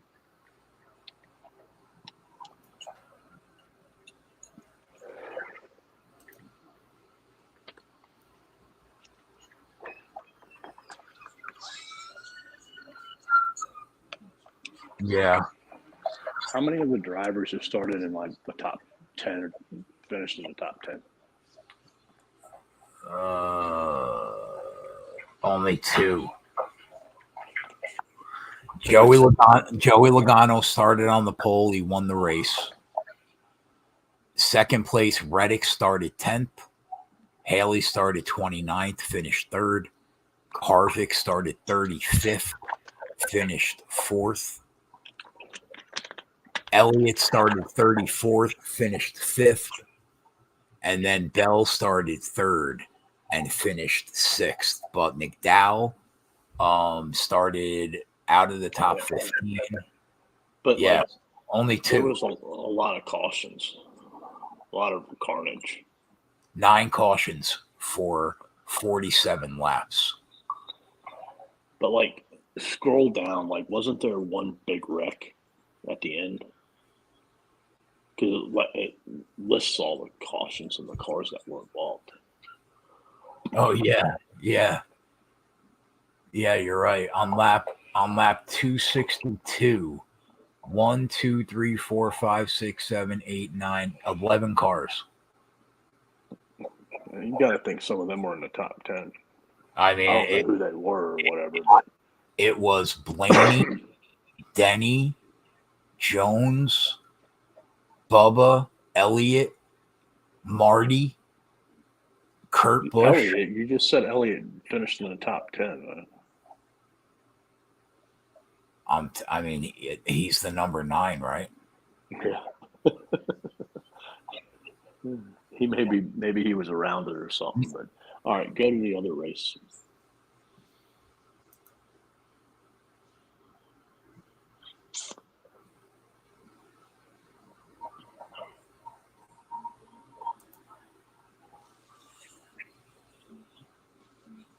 All right, so in this race, 1, 2, 3, 4, 5, 6 cars that started in the top 10 finished in the top 10. All right. And you said 4 from the other race? 3. 2, 3. So we'll say 2. So yeah, I think qualifying is important. Track position, because I mean, like it was hard to pass the leader tonight. Oh yeah, very. Basically, only one person did it each stage. Yeah. Yeah. Right. Because that's the thing, like, But you can drive from the back at Darlington and win. I mean, we've seen it a lot. Well, like, you can drive from the back, but like you got to be there at the end, because you saw like Heim, Eckes, and Byron, like it was those 3, and then everybody else was like 4, 5, 6, 7, 8 seconds behind when they had their longer, Right. So like I think that's the case again tomorrow. And I think that's why, like, Chastain and Logano, they can stay up front with the pit crews and, their cars. That's true. Who's in that number one? Oh, we don't know yet. I was going to say that number one pit stall at Darlington is big. Eckes got out first basically every pit stop. Mm-hmm. That stall is huge. Nemechek's in that stall, right? Tomorrow? No. No? I don't know. I don't think so. Because I was looking at it before. I think Parker Kligerman is. Kligerman. Because I think they might pick pit stalls based upon the last race. I don't know. Oh, okay. But it wasn't John H.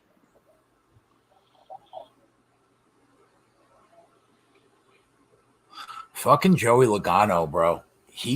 I can't believe how good he was at Darlington last year. Even in the fall race, he started first. He finished fourth. Finished fourth. But he led 68 laps. Mm-hmm. He led the most laps in the race. Oh, no. Kyle Busch did, and then he blew his motor. 155. He led the second most laps in the race last year, the fall race.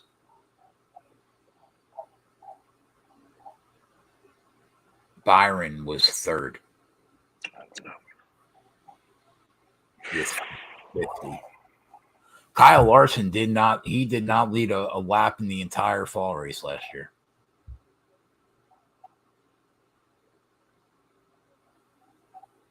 Yeah, I think he. You know what else, Coop? He lost 2 laps in that race and fought back. How many people are betting Joey Logano this week, bro? Think about off this year. I bet you not many. I think that's a sleeper. I think when we have those weeks where we feel really good about drivers and then Joey Logano comes out of nowhere, just shits right in your apple pie. I'm telling you, bro, it feels like that. It feels like that kind of week. Although I do rate Chastain and Larson and Denny and Marty ahead of him, but I bet you he's going to have a competitive car. But does he have a winning car? That I cannot tell you until Sunday afternoon.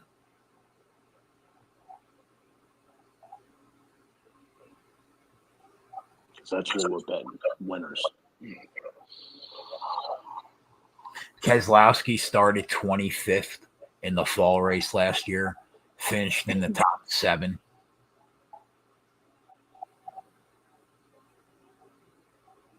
Where's Kev? Harvick had a problem. Exhaust. Yeah, remember when his car caught on fire, man? Oh, yeah. Yeah, I do remember that. Yeah. He was doing well, wasn't he? He was running up to the front. I don't know if he was going to get there or not, but he was going to get a good finish, I think. Yeah. All right. What else? I think, all right, so we're dead. We're good on the top 5s. We think Ross Chastain at plus 170 is the play. We're on that. Top 10s, we're thinking about Austin Dillon, right, as a possibility. Mm-hmm. And then we're going to watch Amarola, and we're going to watch Keselowski was plus 175. Right, but we were going to take him in that group. Right. That would be the way to go if we wanted to take him. I thought Ty Gibbs at 2-1. He wasn't bad. He could get there if it all broke right. But that was it, though, really. Yeah, I'm high on your boy this week. I'm high on him. That car's fast. Milo says having a car on fire seems bad. It is bad. It's not good, especially when your money's on it. So Austin Dillon at plus 350 in terms of top 10. Don't really see anything else there. Matchups, Coop and I bet Who did we bet? Austin Dillon over Josh Berry. Josh Berry at plus 120 at Caesars. So we're on that. $500, man. I don't even remember who the hell it was. Yeah, bro, I won a lot of money tonight. It was a good night. Yeah, so I'll throw that on the sheet because I bet it already. So I'm tailing Coop on that. Top Toyota still feels like the way to go, I guess. Yeah, Hamlin and Truex. Hamlin and Marty to beat the rest is probably the way to go. Bet Joey Logano top Ford. Bet Joey Logano top Ford, and then we'll see what happens with qualifying with Harvick and Keselowski. I think I'm going to stay away because I don't want a ton of action going into the race. I think I'm going to stay away from top Chevy. Yeah. Because chances are we're probably going to be on a couple of these guys to win the race by Sunday afternoon. I think I'm just going to stay away from top Chevy. And then going over the groups one more time. Austin Dillon in the group that you have on Betfred, I think is worth betting. You're betting that? I don't know. Ty Gibbs, I think is decent. Group F on Caesars, plus 225 to beat Jones, Berry, and Buescher. I don't mind that at all. I think we need to bet that now.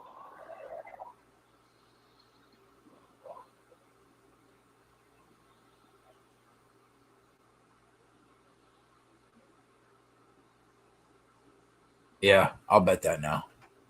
I'm in for a half unit. Because, like I said, we went through it. I don't think the number is going to get. I think there's a better chance the number gets worse than it does better. Yeah. Jones, Berry, and Buescher. Yeah, man, I think he beats them. I bet it for a half unit. It owes me from last week. Group H was the group with Almirola at 240 against Cindric, Priest, and Haley. But I think we just wait, right, and see how qualifying looks. Right. So Group H, we're targeting Almirola.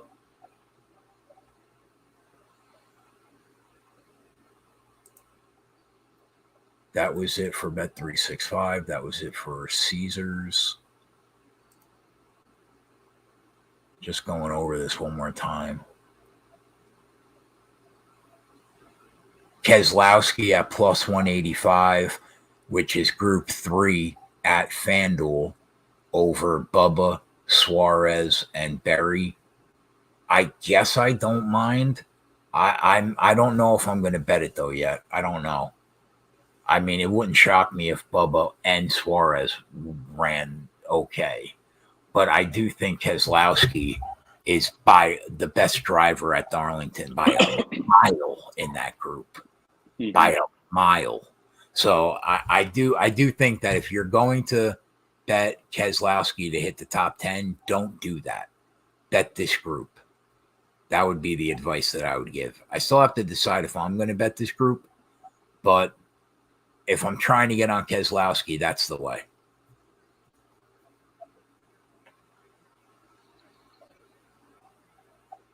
And I don't mind Chastain and Logano over Busch and Elliott at 280. But like I said, I don't want a ton of action. But I don't mind it.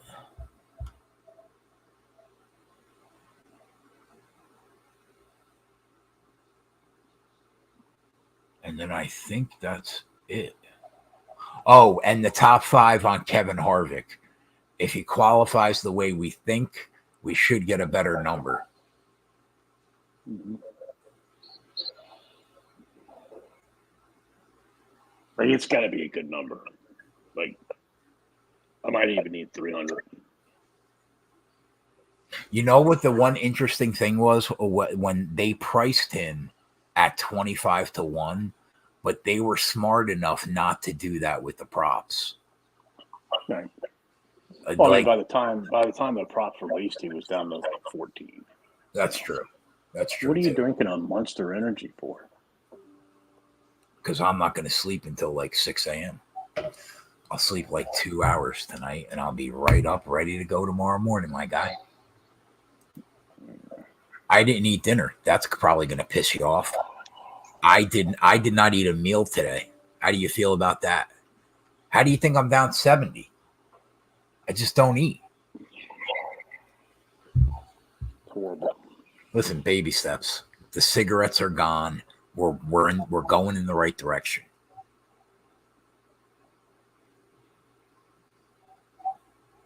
And then the final note is I'm going to track these long matchups, these bombs. I want to see how. You need to like write them down before qualifying, because there's a chance that they could, one, shorten, or two, become even longer. Or those matchups may not be available. Right. Sometimes you get a whole new set. I mean, like I'm always like if you look at Caesars, like they have group like they have group A, E, F, G, and H. Well, what about B, C, D? Like, did they just disappear? Yeah. Or were they never there, or did they not know the alphabet? I don't know. Chances are they were probably there and they took them down.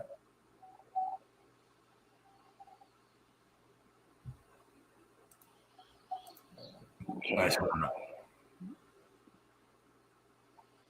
just want to look at the matchups on Superbook real quick.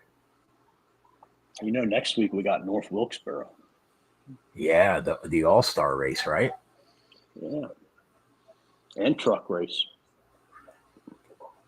What do you think about Keselowski and Gibbs over Suarez and Buescher at plus 280 and plus 250? What book's that? Superbook. Oh.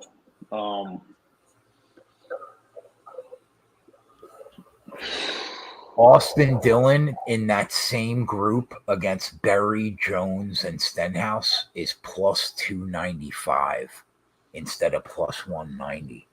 You got to take that. I mean, Stenhouse could beat you.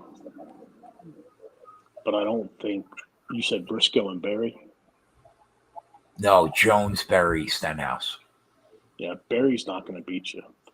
Like, I know Eric Jones is good here, man, but, like, he hasn't shown anything to signify that he would be good. This year, like last year. Last year he was good here, but he was also good at Fontana. He wasn't good at Fontana this year. He wasn't good at Kansas. His car in general last year was solid. Yeah. And not this year. I mean, like, you got a number right there. That's, where you could almost take him and forget the top 10. Yeah. And treat it like that. Yeah. Because Barry's not going to hit the top 10. I mean, if Barry hits the top 10, man, this race is whack. Yeah, probably. Yeah. What do you think Keselowski and Gibbs heads up against Suarez and Buescher? I mean, the only person you're worried about is Suarez, right? I mean, I think Buescher can stick around like 12th to 18th. You know what I mean? He's plus 325. God damn it. I shouldn't have looked at these prices. Supposed to be getting Superbook here. We'll have to wait and see how long. Yeah, I saw that. You're going to get it. Take my money from points bets and put it in there. What points bet's a joke? They're going away. They just gave up. I'm taking my money out of that book soon.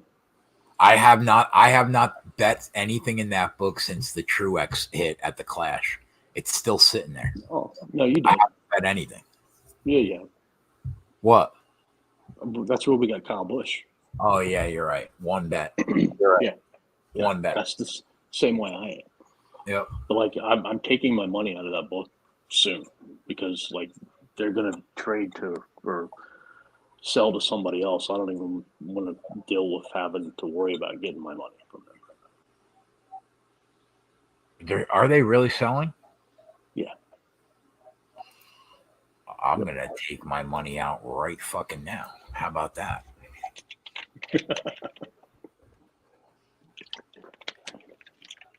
And I mean, like their book is tight, man. Yeah, they don't have any live market at all for NASCAR this Very year. rarely do they have props. Yeah.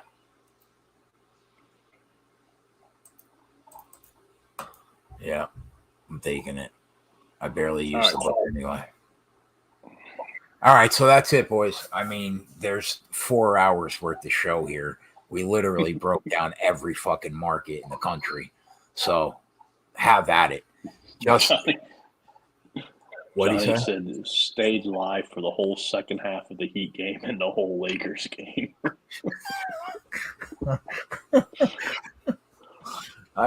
Johnny, it was supposed to be a 1 hour show, bro. I don't. What do you want me to tell you? But yeah. So look, go to the website. The site will have everything I'm on this weekend. If you want to know everything that Coop's on, get in the Discord. Use the link to get in the Sports Keg Discord. It's on our Twitter account, and then you'll be able to tell everything that Coop is on. And that's it, boys. We'll see you tomorrow. Me, Johnny, Yeg, and whoever else shows up at noon. We got the UFC. We got the Xfinity race. Coop and I are already on the winner. And it was a good night. We're going to build. I'm going for a 35 unit weekend. I called it. I'm going for 35 units this weekend. Fuck it. We're out. Later.